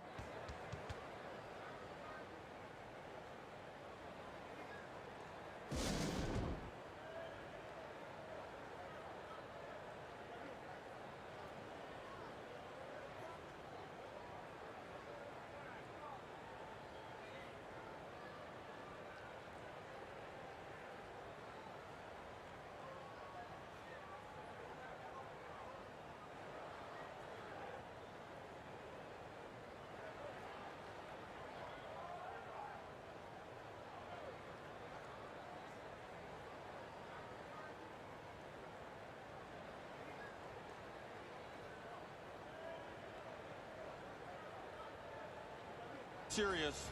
Scott Van Pelt, Andy North will be back soon. Spectacular performance from the two-time Cy Young winner, again wasted on Saturday. Chicago making a switch here. Valentine's checked in. Tampa also making some changes. DeBusschere, he's checked in for Nowitzki. McGrady comes in for Ceballos. And Stockton subbed in for Jason Kidd. Valentine kicks to White. Levine wide open. Hits the three-point line. 5 points in the game. Masterful possession from Levine. He's so he's going to put that one in his scrapbook. Insane dunk. And now they're starting to rub it in. Build up a lead, and here we go, baby. It is showtime. Yep, that one goes. Levine's got 5 points now this quarter. When a player gets a feel for that floater, it can really make things tough on defenders. You're just not sure how to guard him and where your point of commitment is. Stockton, they get the rebound. Here's Kobe, and he banks in the layup. Bryant's got 7. And they're controlling the board, Kevin. That's +5 in that category. Stockton against White. He kicks to Valentine. Beyond the arc. And it's White missing. Tampa leading by 6. Passes it to Stockton. And the foul on Wendell Carter. That's his first foul. Desistir não está no vocabulário destes gigantes. Neste domingo, 9 da noite, acompanhe o jogão entre Cobras e Jaguares. Ao vivo e exclusivo na ESPN. That'll be a 5-second call. Libertadores. A próxima. E você vive toda a emoção de quem alcança o objetivo. Nesta quarta, jogo de volta pela terceira fase. 7h15 da noite. Prêmio Independente del Valle. Levine against Kobe. Em seguida, Atlético Nacional e Libertad. And here's Levine. He's got 7. No Fox Sports. A casa da Libertadores. 1 second left. And no good. And it's Tampa with a 6-point lead at the end of the quarter. Their lead is where it is because they've gotten good shots. A lot of good shots. Back right after this. And a worthy candidate tonight as we take a look at our State Farm assist of the game. And, you know, you can always count on him for at least a couple of these pretty assists over the course of a game. And this one, a thing of beauty. Sometimes it happens when the offense is struggling, but every now and then this helps with the offensive uptick right there. Great job of setting his teammate up.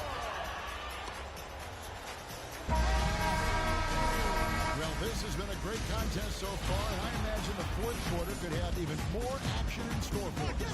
Inside, it's Young and Markkanen. Dunn and Levine are the guard set, and it's Hutchinson in at the 3. So that's the 5 in the game for Chicago. And Russell gets it to go. Cognizant of the entire court. Russell aware of where the defenders are and really does a great job creating opportunities. And Thompson sends it back. And hard work on the glass. Once again, guys, they put a lot of effort and focus on the back court. And they've done some nice work as we come down the stretch here in the final quarter. And right now is when you have to lay it on the line. Between the two teams, they've clearly been the aggressors. Here's Levine. And that one is off. Excellent D there from DeBusschere. Is presented by Young with the steal. Greetings once again from your Augusta National Golf Club. Saturday evening, beautiful. Fourth quarter of basketball. We're about a minute into it. Sunday's supposed to be spectacular. It is going to be a massive day for our leader, Hideki Matsuyama. There's the dish to Young. Entertaining day, eventful day. For the pairing of Horschel and Mickelson on Saturday. Billy Horschel. Outside, Markkanen. He was out there hustling and spitting and yelling and fighting and for the falling down. Here he puts it into the tributary where he's big want to. Well, what are we going to do? Breather as well. Here's Duncan. It's in, coming off the assist from Thompson. Duncan's got the lead up to 12 now for Tampa. Well, once Duncan gets the ball, the defense trying to be physical, but Timmy's seen that, what, once, twice, maybe 6,000 times. This is a heck of a shot. Still getting it done. Here, the Bulls decide to talk it over. They're down by 12. 136 left in the fourth. Had a heck of a day. Afterwards, from the events of the ball. They got So for the Bulls, Carter comes in for Young, and Porter subbed in for Chandler Hutchison. O'Neal checked in for Tampa. Paul George comes in for Thompson. It may not be one there. Levine deciding where to go with it. after that ball. Beats to Carter. It's blocked by Shaq. And the aggressiveness on display here from O'Neal. Terrific at turning shots away with that size. Pretty steep bank, and that wet rye makes a big difference. Levine against McGrady, shot and he converts the layup. Saturday. Billy Horschel just won the match play. An eventful Saturday for them, but let's shift our focus to Sunday. Earlier you said we draw a line beneath speed. We'll include Brian looking for a miracle since they're in the same grouping, 2:10 Eastern time. If you're here, what has to happen? I don't know that they have one. This game seems to be well in hand. And the call as we on move the shot forward in the sends tee him to the times, get a little line. closer to that final nice, group. strong Zalatoris and Connors, finish these are two there. great ball hitters, and I know you've been impressed by the young Wake Forest product. Yeah, I really do like both the ways these guys are playing. Can one of them go really low, super low, but they also have to go out there and get it done. They've got to get pressure on the leader early. Rose and Leishman each have been very close here, and maybe they draft a little bit on and call on some experience. They've got a lot of it. Well, they do that, but I think they've got to put pressure. They've got to move up the leaderboard early on, get to maybe 9 or 10 at the turn. Rose has already shot 65 once this week. That's good from O'Neal. Shot White, he's checked in Saturday. He's alongside Xander Schauffele, and Schauffele got an eye full Saturday. He said, looking at that's right where I want to be. It's a moving day. Saturday, you want to play with someone that's going to shoot 7 under. You hope that it's yourself, and if not, you chase. You'd rather play with someone that's shooting 65 than shooting 74. It was nice to chase after him, and he's an incredible iron player. This is a great course for him. I think he has a great record out here at Augusta National, and obviously he showed it this afternoon. Xander wasn't far off. He played an awfully clean round of golf as well. Now, Andy, you are not prone to hyperbole, but when you say the following, people are going to go, wait a minute, did I hear him right? Yes. But explain why the statement you're going to make you believe to be true. There will be more pressure on Hideki tomorrow to win this tournament than anybody who's ever led a major championship. And because in Japan, if he's the Masters champion, it will be worth $1 billion to him over the rest of his career. Think about this. O'Neal Opening hits them both. ceremony is the Olympics, and he walks in his green jacket. It's going to be unbelievable if he wins. And he's not yet 30 years old. So you're talking about a lifetime of earnings. No Japanese players ever led the Masters after any round. And he now is $1 billion. With a B. He wants that billion, and despite the fact that he rolled in all those birdies, like we talked about, this has not been his strength this year, and you don't want to leave any stone unturned. He was the last man out there on Saturday evening trying to get that putting stroke. $1 billion. Putting stroke dialed in. Settle down, Out to big Carter. fella. All right, featured groups and holes. Nice Sunday, form on the 10:25 Eastern Time. ESPN Plus. We'll see you Sunday when it's over. How much, Andy? $1 billion. That's what's going on at Augusta. Russell feeling it out a bit. Dodgers-Nationals game. Late going ninth inning. Dodgers up 9-3. Juan Soto will earn $1 trillion Here's for the rest Shaq, of his career. and Shaq If he with the hits this slam. for a home run, O'Neal is a force He's your guy. of Second nature. homer in the game. So once it's 9-5. he gets it that low, Nats trying to hang it in is a foregone Starling Castro. 3 seconds separate And, the shot Kershaw. clock and game. L.A. Carter gets a dishes it to 9-5 win. Levine. 7-2 for the Jets. Best record so far in baseball. For the 3. And Shaq pulls it down. And they're saying it nicked him on the arm.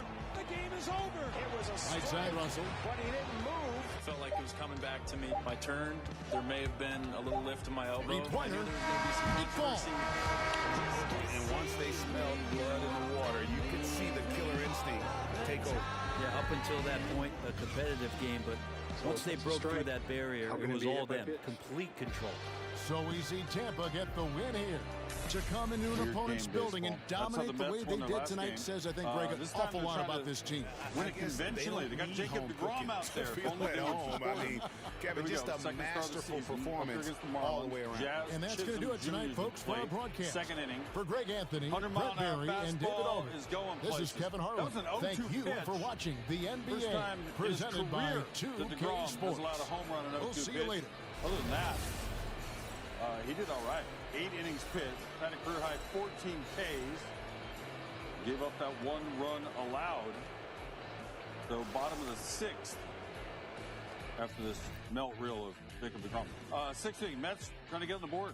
Runners at the corners, 1 out. Trevor Rogers to Michael Conforto. Oh, we know that guy. He's out. 2 out. Pete Alonso believes in UFOs. We interviewed him. He said so. Alonso chasing, chopping Bragalai. Rogers to outdo him. DeGrom in this one. Marlins tack on a couple tonight. They win this thing by a count of 3-0. So since his first Cy Young season in 2018, DeGrom has a 2.06 ERA. That's Seattle area code. Best in the majors. If you look at the next 3 guys on the list, their teams are all at least 20 games above 500 when they start. The Mets 6 games below 500 in DeGrom start since 2018.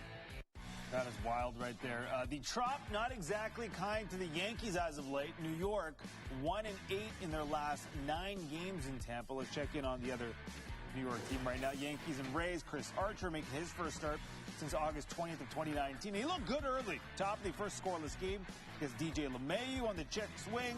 Next batter, Aaron Judge. Later in the first, Giancarlo Stanton. Big swing. Archer handling the Yankees early. Top of 3, Rays up 3-0. Scary moment for Tampa. LeMahieu gonna rip a base hit here. The ball bouncing over the head of Austin Meadows. LeMahieu gets to second safely, and Archer seems to be shaken up. After the pitch, shaking off his right hand, seems to be in pain. He would leave the game with right lateral forearm tightness. So he's done. Bottom of the 3rd, Rays still up 3-0. Randy Arozarena. Just doing Arozarena things. Taking Diego Germán deep to center field. First of the season for him. Rays winning this one 4-0. So the Yankees' struggles continue in Tampa. And it was a rare day for the Big Apple. This is just the 6th time since 2000 when the Yankees and the Mets were shut out on the same day. The last time it happened was September 14th, 2016. How about the Mariners and Twins? Top of 3. No score. Here's the rookie Taylor Trammell. Trammell off Michael Pineda, and it's going places. first career homer. Let's go back to Ken Griffey Jr., who on the same date, April 10. No, let's not, but it did happen. Good guy to be associated with. Nelson Cruz, former Mariner, going the other way. We're on 4th of the season now. It's 56 homers over 162 game span. One of 3 guys, 38 years or older. The others are Barry Bonds and Henry Aaron. Tied at 2. 10th inning. Twins down 1. Byron Buxton. Good start to the season for him. Puts it to short. Going to try to race this thing out. He's quick, but one step shy. Just a hair behind. Mariners hang on to win. 4-3. Back to the association. This one just wrapping up. Steph Curry and the Warriors taking on the Rockets. Scary moment in the second quarter for Golden State. James Wiseman driving in for the dunk. Lands awkwardly, is hurt, clearly in pain after landing. Would leave the game with a right knee injury. Would not return. Woj just reporting that he's going to have an MRI on that right knee. So, to the third quarter, where Steph takes over. He's doing what he does best, man. Making things look easy from deep. Just getting started, though. Golden State up 12 at this point. Curry, this time gets into the paint. Somehow scoops that thing in. Plus the foul. I mean, come on.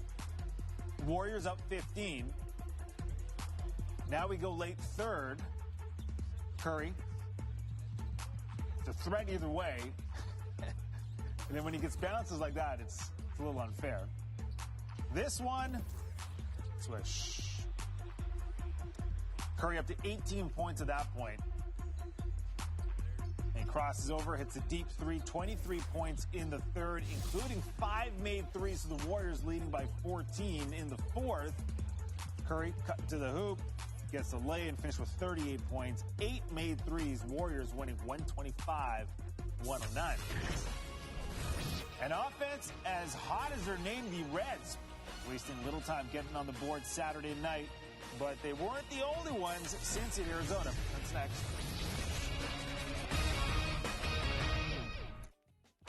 O povo precisa do símbolo. Precisa de capitão. Por onde começamos?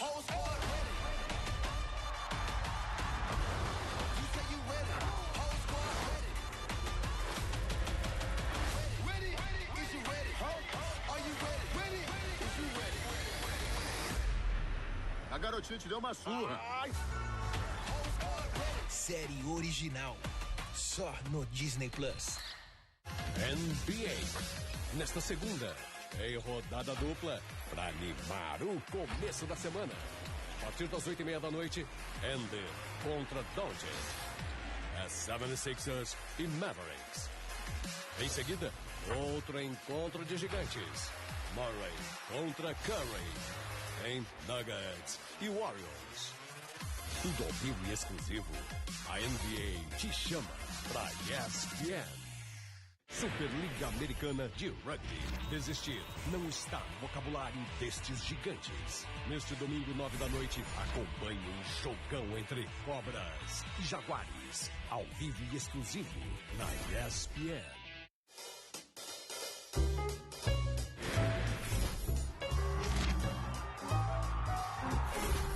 O esporte que encanta. Aquece. E conquista. Experimente essa sensação e desfrute cada segundo. Golfe na ESPN.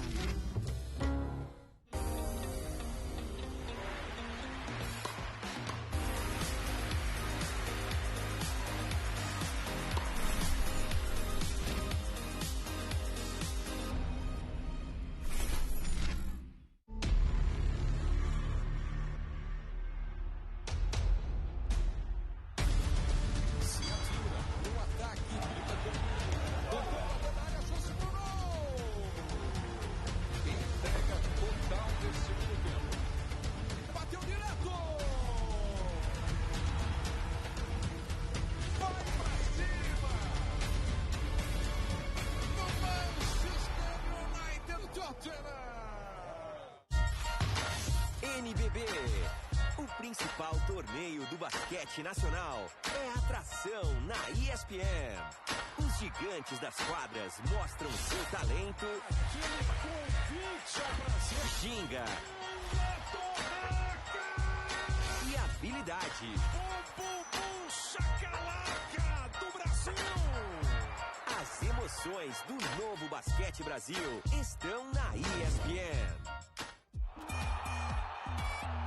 Major League Soccer. 26 times. Tá na cara do gol! 2 conferências. Quase 3 décadas de tradição. Um torneio que cresce a cada temporada. MLS na ESPN.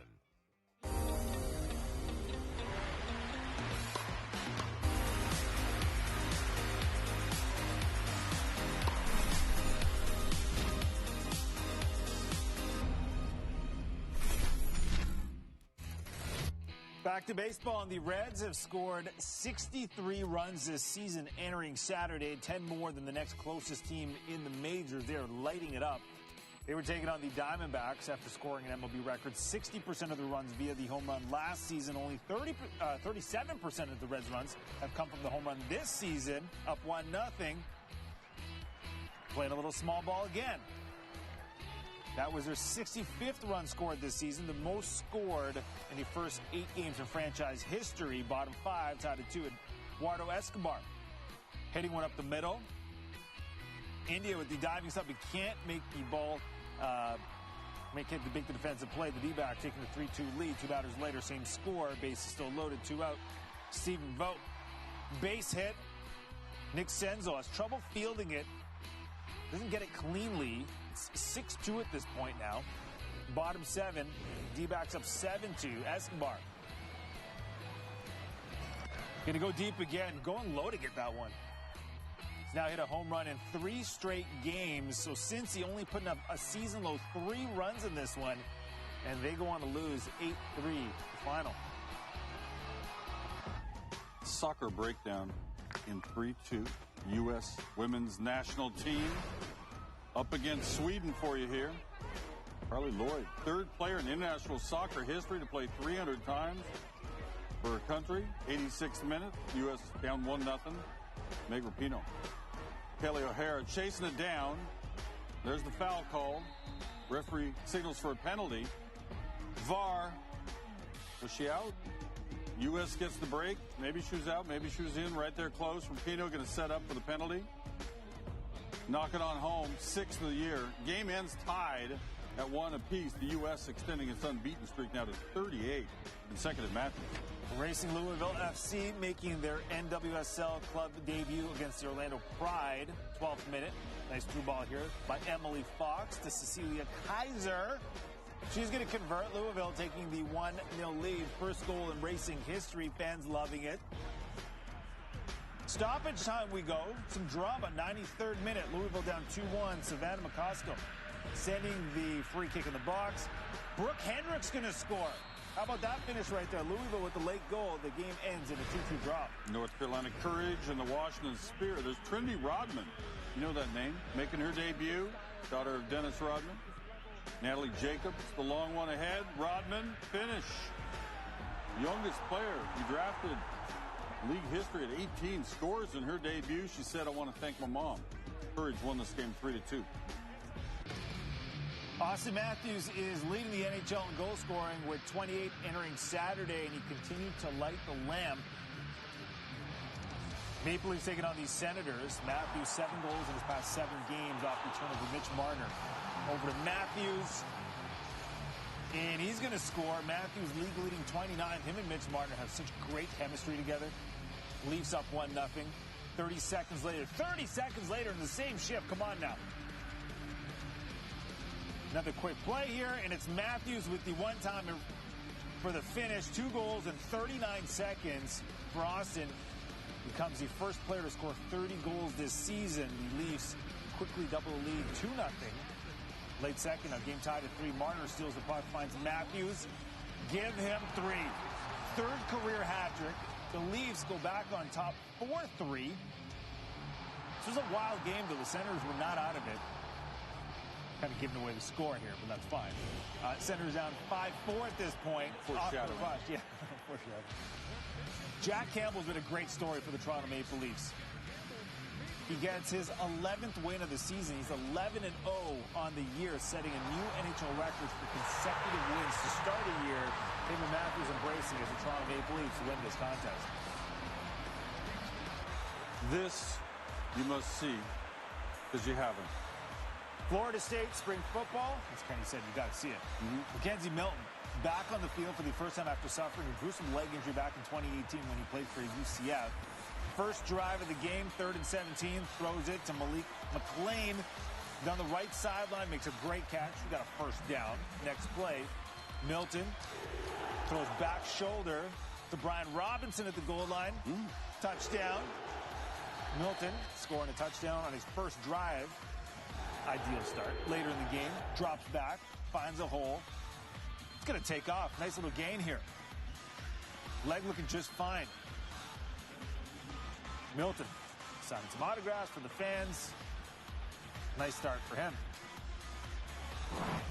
All right, last big prep before the Kentucky Derby in 3 weeks. The Arkansas Derby from Oaklawn. Heavy favorite was Concert Tour. That one chased Powder River around the racetrack. The 2 and the 5 going after it. Powder River had the lead, turning for home, but look out. Super Stock at 11-1. Swinging outside, Ricardo Santana Jr. up 11-1, taking down the heavy favorite. The top 3, Super Stock, Powder River, and Concert Tour, are all headed to the Kentucky Derby on the first Saturday in May. That is absolutely filthy. Oh, razzle dazzle. The exclamation point.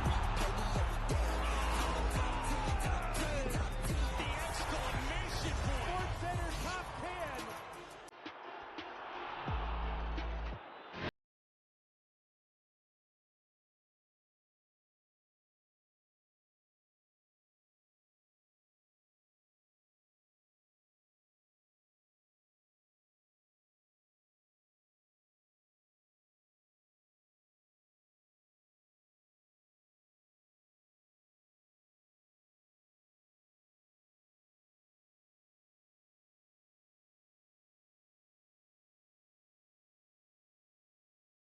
MLB, a principal liga de beisebol no mundo.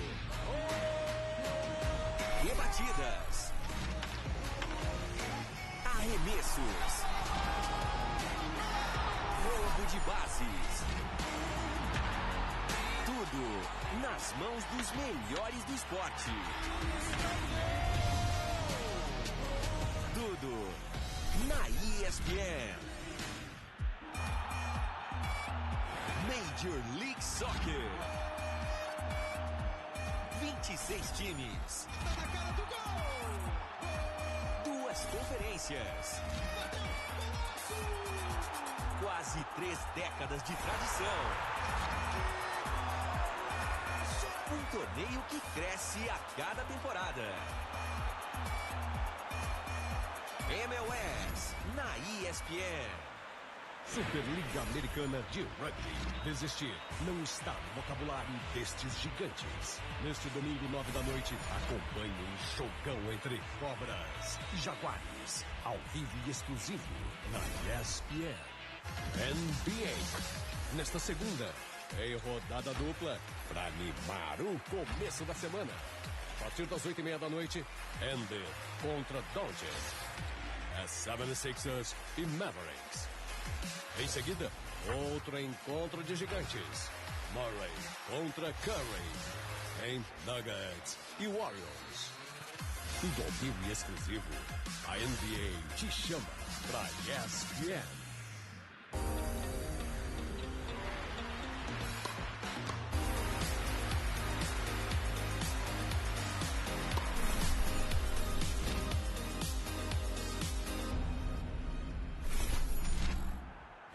ESPN Knockout apresenta Bellator.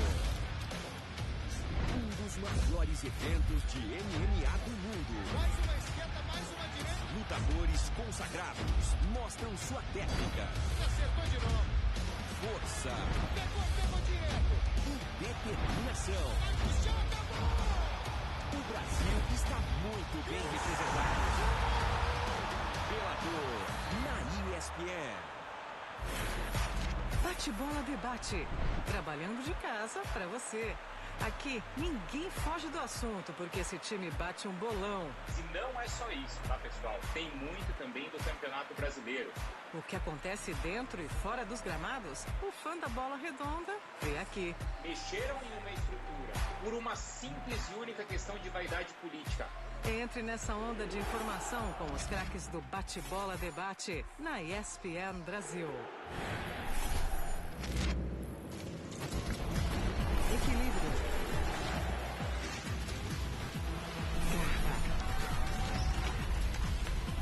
E atitude. As roupas podem intimidar, mas esses guerreiros estão preparados para o desafio. As grandes voltas do ciclismo você vê na ESPN.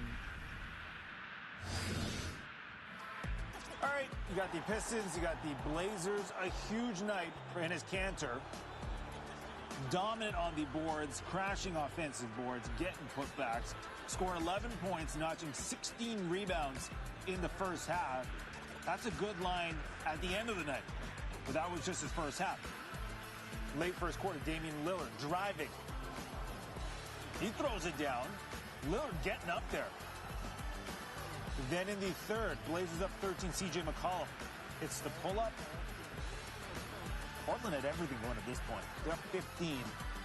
Then it's Kanter setting the screen. Lillard knocking down the deep three. Kanter was all over the court in this one. Final minute of the third, Lillard pull up. Can't stop that. Fourth quarter, Kanter continues to work the offensive glass. Gets the putback. That's an easy two. Then under 4 to go, this is big right here. Gets his 28th rebound of the game, which is a new single-game record for the Blazers. He finished with 30 rebounds in the game, 24 points, 30 rebounds. The Blazers winning by 15, so Kanter setting the Blazers record for rebounds again. With 30, he's just the fourth player in the last 20 seasons to get 30 rebounds in a game, joining Kevin Love, Dwight Howard, Andrew Bynum. All right, this was something. Angels Blue Jays. First of all, it was delayed about 3 hours due to rain. Here we go. Second inning. Jays, runners at first and second, nobody out. Danny Jansen, first. Pujols to second. Iglesias throw. Wait, what? Not great. So they score from second. Joe Madden doesn't like what he sees. He thinks something's wrong with this play. Jonathan Davis sliding way outside. You know, you got it at the bag. You can't take out your guy. Angels seem to have a decent case for interference right there as the ball's thrown away. After about a 5-minute review, umpires appear to make a call. Talk it over with Madden. They go back and take another look. And here it is. Watch Iglesias trying to cover the bag, but he's not on it. When he has the ball, he's off. So it makes the slide irrelevant. After nearly 10 total minutes of review, the umpires now have a final decision. Iglesias ruled to be off the bag.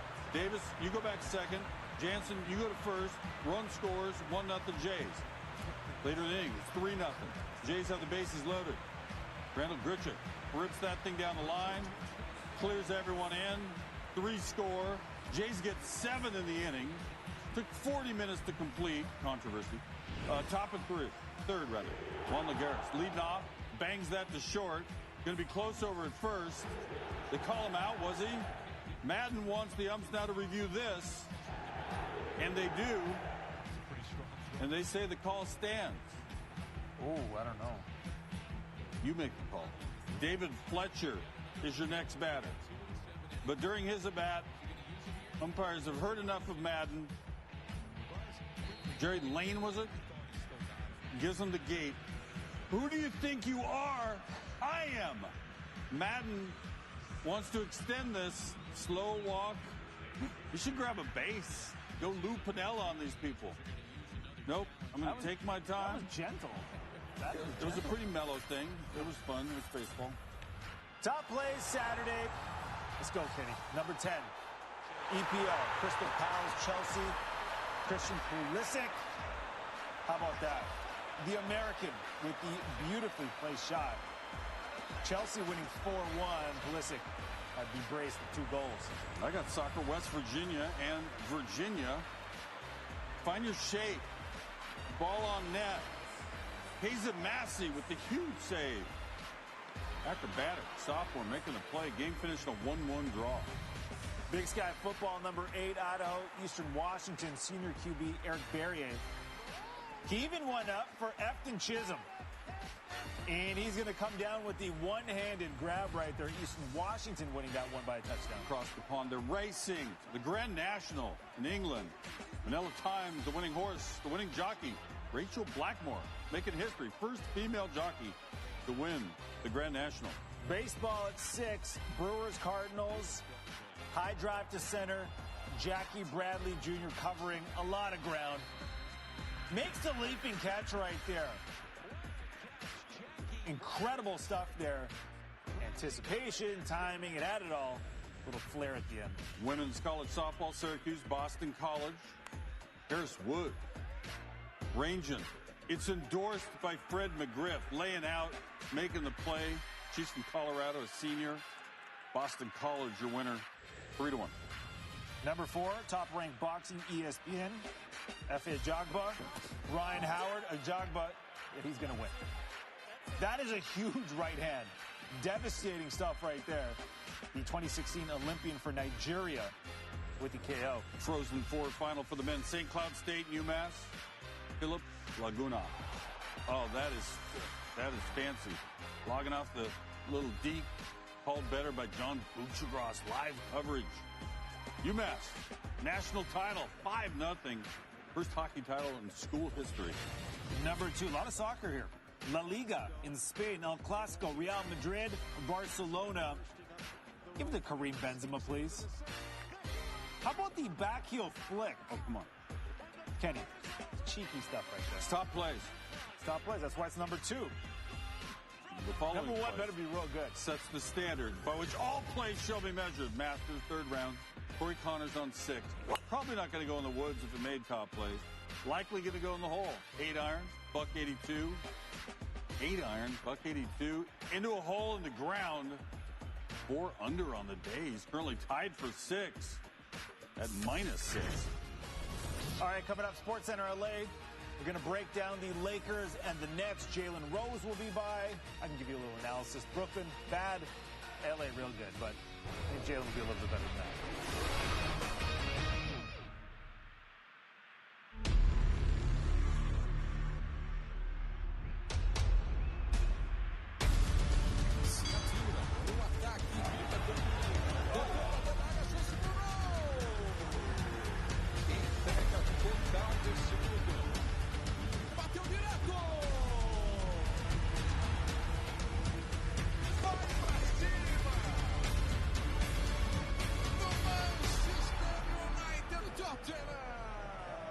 Superliga Americana de Rugby.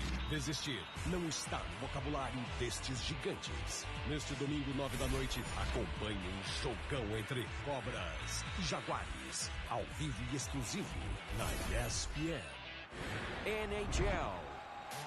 Olha o gol pintando! Cada atacada. Cada defesa.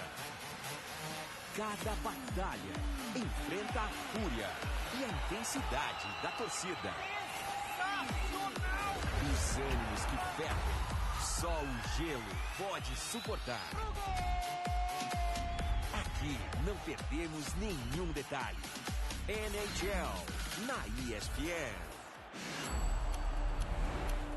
Especial Viajando no Tempo. A cada domingo você vai pro passado ou pro futuro, sem sair do presente. E nesta semana, vamos pular para 2169. Sabe que esse tempo vai acabar te matando. O preço do amanhã. Domingo 10 da noite. No FX.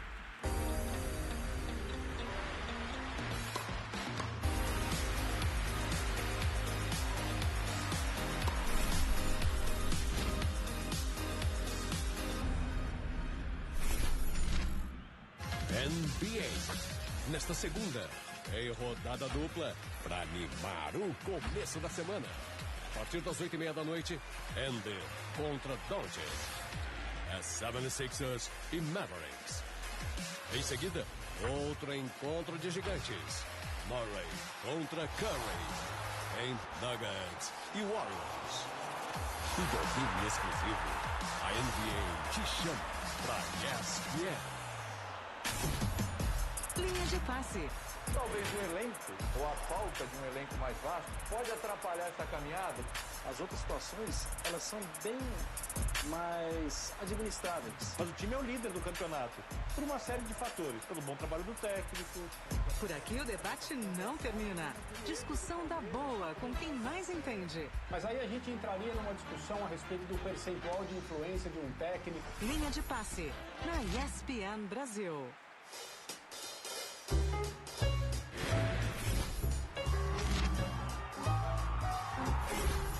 O esporte que encanta. Aquece. E conquista. Experimente essa sensação e desfrute cada segundo. Golfe na ESPN.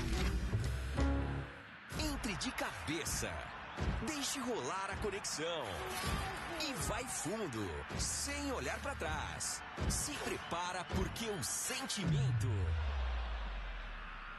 vai bater forte. E você vai se amarrar. NFL, ao vivo e exclusivo, na ESPN e Fox Sports. Did you know? Did you have any idea? All 7 NBA games were decided by 15 or more points on Saturday. That's the most games on any day in NBA history in which every game was decided by 15 or more points. The previous record, going back to November of 1949, all 5 games were decided by that margin. George Mikan, interestingly enough, did not play that night. You knew that off the top of your head? Common knowledge. Minneapolis Lakers won the title. Always fun, Kenny. Lakers won tonight. Yep. More coming up on SCLA right now. This is SportsCenter Los Angeles. Moving up and into the record books, Hideki Matsuyama makes Masters history. SVP joins us from Augusta.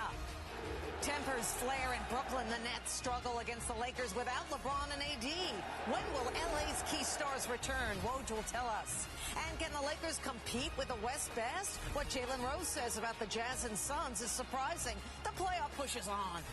My goodness. He's gone.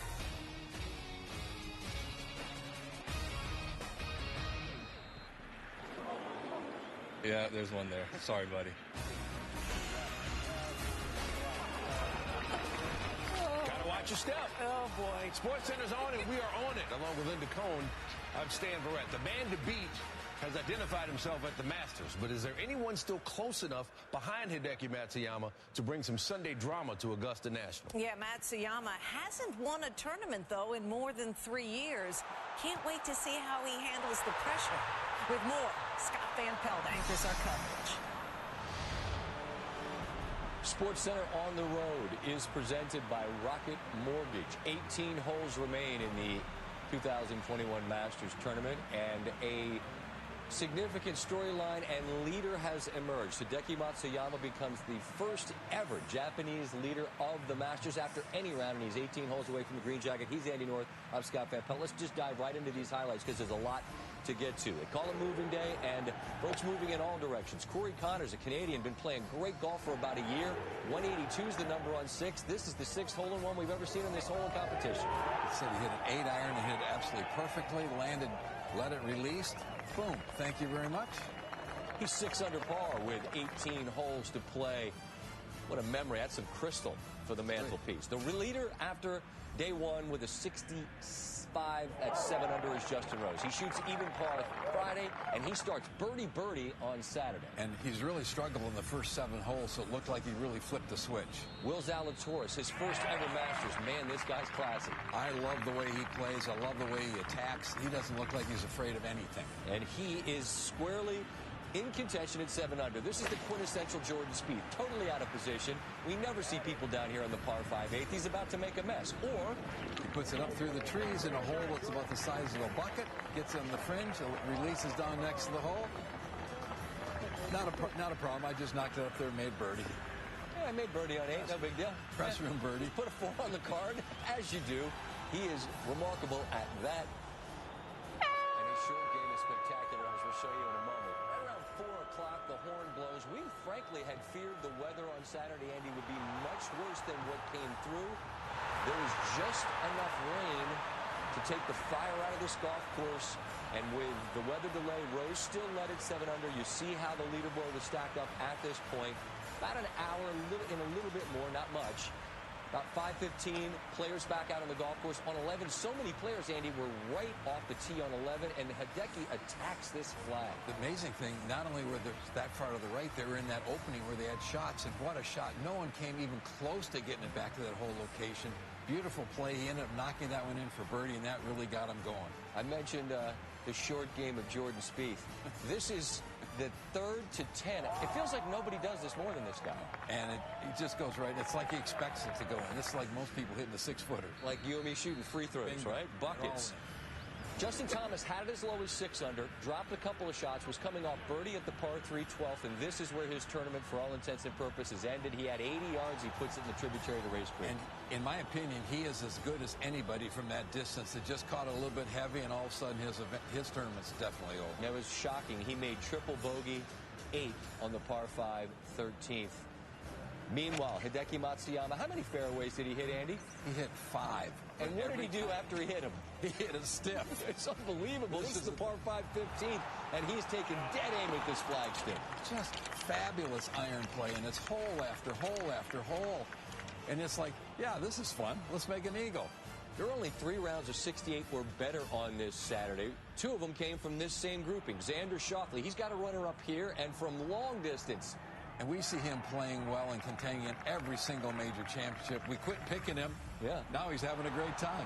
I told him the other day, I said, pressure's off. He said, thank you so much. So he makes eagles, so too does Hideki Matsuyama, and he roars to the lead at 9 under. He was far from finished. Par 3 16th, nobody gets it close to this whole location. This might be his best shot of the day. This whole location is almost impossible to get it close. It's on top of a little ridge. It goes off of both sides, and he throws a dart in there. Another one that's 3 or 4 feet from the hole. Unbelievable iron play. The meticulous and perfection of his distance control was on display, and it is again. Oh, another fairway, one of the 5, and it's hard to stop it on the 17th green. Couldn't have done it Thursday. Yeah, absolutely. He's landing on the downslope with enough spin on it. Now he leaves himself a perfect uphill birdie putt, the kind you just love to have. But like you said, the softness of the golf course changed a little bit. He's able to take advantage of it, and he surely did. And it's frankly shocking to see him make as many putts as he did. 166 in the putting stats coming in, but on Saturday he was as good as anybody, and now the man's 11 under par. He finds the bunker off the tee on 18. He's miles over this 18th green. How best do you describe this shot? Take a small bucket up there, and I guarantee you don't get 2 of them inside of what he just did. Nice short game, Andy. You don't want to sleep on that short game. I'm talking about the pros. Soft, supple hands, Andy. But that shot is perfection, and no one's got a bogey-free round this week until Matsuyama knocks that in. He is roaring out to the lead, but Justin Rose, for the 2nd straight day, a hard-fought round of 72. Absolutely professional round. He just ground and ground and ground and ground. That could have gotten away from him 4 or 5 different times. He was able to make putts. He's 13 for 16 this week from 5 to 10 feet. So the 65 for Matsuyama moves to 11. At what point can we draw a line under those names and numbers and say you're probably not in it unless you're where? I think Jordan Spieth is the last guy that really has a chance. Okay. He's got to go out and do something ridiculous. So that essentially leaves 7 people with a reasonable opportunity. So the biggest storyline and takeaway outside of Matsuyama, first time a Japanese player's ever led any round of the Masters, the story of the golf course on Saturday was what? Absolutely. Once the rain came, it softened the golf course, and Matsuyama went out and played the last 8 holes 6 under par and took a stranglehold of this tournament. It was a joy to behold, and, you know, you talk about conditions were there. You have to take advantage. Absolutely. He's the one who did, and you saw a man in complete control of his game, and that's why now it is in his hands to make history that could make him maybe $1 billion. I've heard Andy say it about 100 times. More to come from Augusta National as Hideki Matsuyama is leading by 4. All right, NBA now. The Nets, the top team in the East, getting stronger as we get closer to the playoffs. Hosting a Lakers team still without LeBron James and Anthony Davis. Brooklyn without James Harden again. Brooklyn does have Kevin Durant back in the starting lineup. Came off the bench on Wednesday as he returned. And he's going backdoor there. But the Nets down early, second quarter. Durant sizing the defense, finds Kyrie Irving open. Nets trail 52-50. Brooklyn just 5 for 27 from three-point range. Irving to LaMarcus Aldridge. That won't go, but Durant, right place, right time. It's 52 apiece. Same score here. Durant found a clear lane. Knew what to do with it. That's my boy. Nets up 54-52. Durant with 22 points. Less than a minute left in the quarter. Lakers up 2 with Davis and James out. Dennis Schroeder's been a big part of the offense. Hit his first 6 shots. He had 19 in the first half. Lakers up by 5. Lakers 19 of 34 from 3. Third quarter, though, check this out. Irving with a foul on Schroeder. And on the inbounds pass, take a look at the two of them. Had to be separated. Both received technical fouls. Irving not happy with the official. They both received double technicals, and they got to leave early. First career ejections for both. Later in the third quarter, Lakers up 10. They made a 15-2 run. Andre Drummond with Aldridge on him. He says, hey, man, you're too small. Drummond 20 points, 11 rebounds to lead 8 Lakers in double figures. Brooklyn's 9-game home win streak is over. We've had some good wins, but, you know, this is what I wanted our guys reaching for in tonight's game. You know, when you see guys out and you see a great opponent like the Nets, you know, you can be a little bit overwhelmed and not sure if you're going to have a chance to win it. But, you know, you want to have a go after these guys mindset. And, you know, we knew coming in that if we were able to prevail shorthanded against this opponent, that it would feel good. And it would be one of the best wins of the year. They just played with more urgency to start the game, and they hit us in the mouth early, and that we was fighting uphill all game. And then they got hot. You know, you come in the game, guys who haven't played as much get more opportunities and playing free. And they came out and hit us in the mouth. So you got to, they're the champs. You got to respect it. Lakers played their 13th game without LeBron James and Anthony Davis over the last 2 seasons, and Saturday was easily their best performance. It was their largest win in any of those games, and their teamwork was on full display as they finished with 30 assists, their most in any of those 13 games. Help could be on the way for the Lakers very soon. Adrian Wojnarowski joins us now with news on a possible timetable for the return of both LeBron James and Anthony Davis. Woj, what do you have? Stan, Anthony Davis will be reevaluated on Thursday for that tendon injury that has kept him out. And I'm told to expect then from there, you know, you'll see Anthony Davis start to ramp it up, and he could potentially be back from now the next 10 days to 2 weeks. And LeBron James right now, with that high ankle sprain, it looks like about 3 weeks away. So potentially, Stan, Anthony Davis back within 2 weeks, LeBron James in 3 weeks. And, you know, the Lakers certainly have a tough stretch of schedule here. But as you said, help is on the way. They've been tumbling down the Western Conference rankings, but with those two guys back in the lineup, they should solidify their spot. Woj, we appreciate it. Thanks, Dan. Back to the court, Joel Embiid and the Sixers won the 2 seed in the East, visiting the Thunder. No Danny Green, no Tobias Harris for Philly. First quarter, Sixers up 1. Ben Simmons inbounds the ball to Embiid, who does the rest. Sixers would lead 37-25 after 1. Second quarter, Sixers up by 15. More Philly. Seth Curry says, I'm just going to hang out in the paint and then share it to Embiid. Look out. Sixers lead 56-39. Later in the second, Sixers once again up by 15. Furkan Korkmaz off to Embiid. How about this? The 20th half this season that Embiid scored at least 20 points. He's the first 76er to do this since Allen Iverson in 05-06. Impressive. Third quarter with the Sixers up 13, Ben Simmons. Speaking of impressive, throwing the ball up to Embiid for the alley-oop dunk. Joel Embiid had 27 points. Now, who would help Embiid in scoring with Green and Harris both out? It's Korkmaz for 3. Korkmaz doing it all in this game. With the Sixers up 15, both ends, here he is, shining light. Korkmaz finishes after the steal. A season-high 20 points for him. Sixers win. The Thunder have lost 6 in a row. Well, the Nets and 76ers now have the same record, and Philadelphia owns the tiebreaker, moving up to the 1 seed. Both teams have 19 games remaining, but the Nets will do more traveling with 12 of their games on the road. They'll square off one more time this season, this Wednesday on ESPN, after splitting the first 2 meetings of the season. All right, more Sports Center coming up and more from the NBA. 6 weeks from the playoffs, the 2 teams atop the league are back on the court, and one of them is looking to extend a franchise best. How will Sunday play out at the Masters? That's the million-dollar question, and it could come with a billion-dollar prize. Why Andy North says this win is worth more than ever. In history at the Grand National, the woman responsible for breaking down one of the biggest gender barriers in sports, coming up on Sports Center.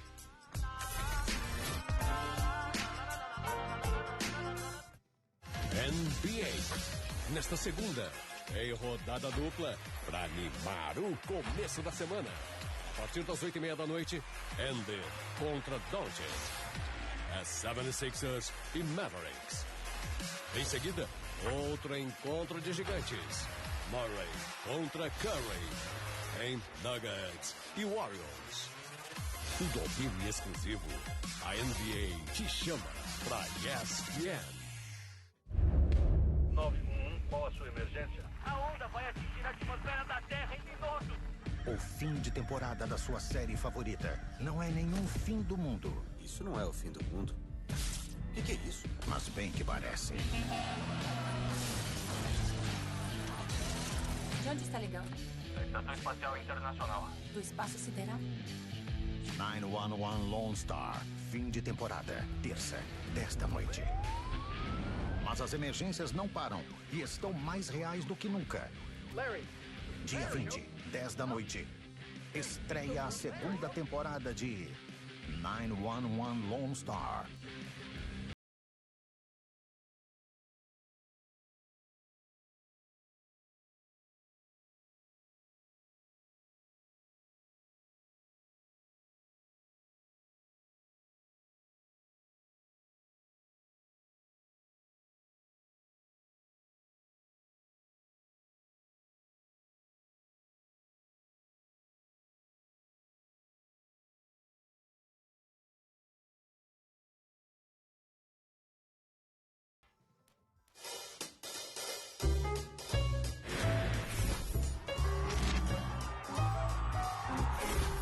O esporte que encanta.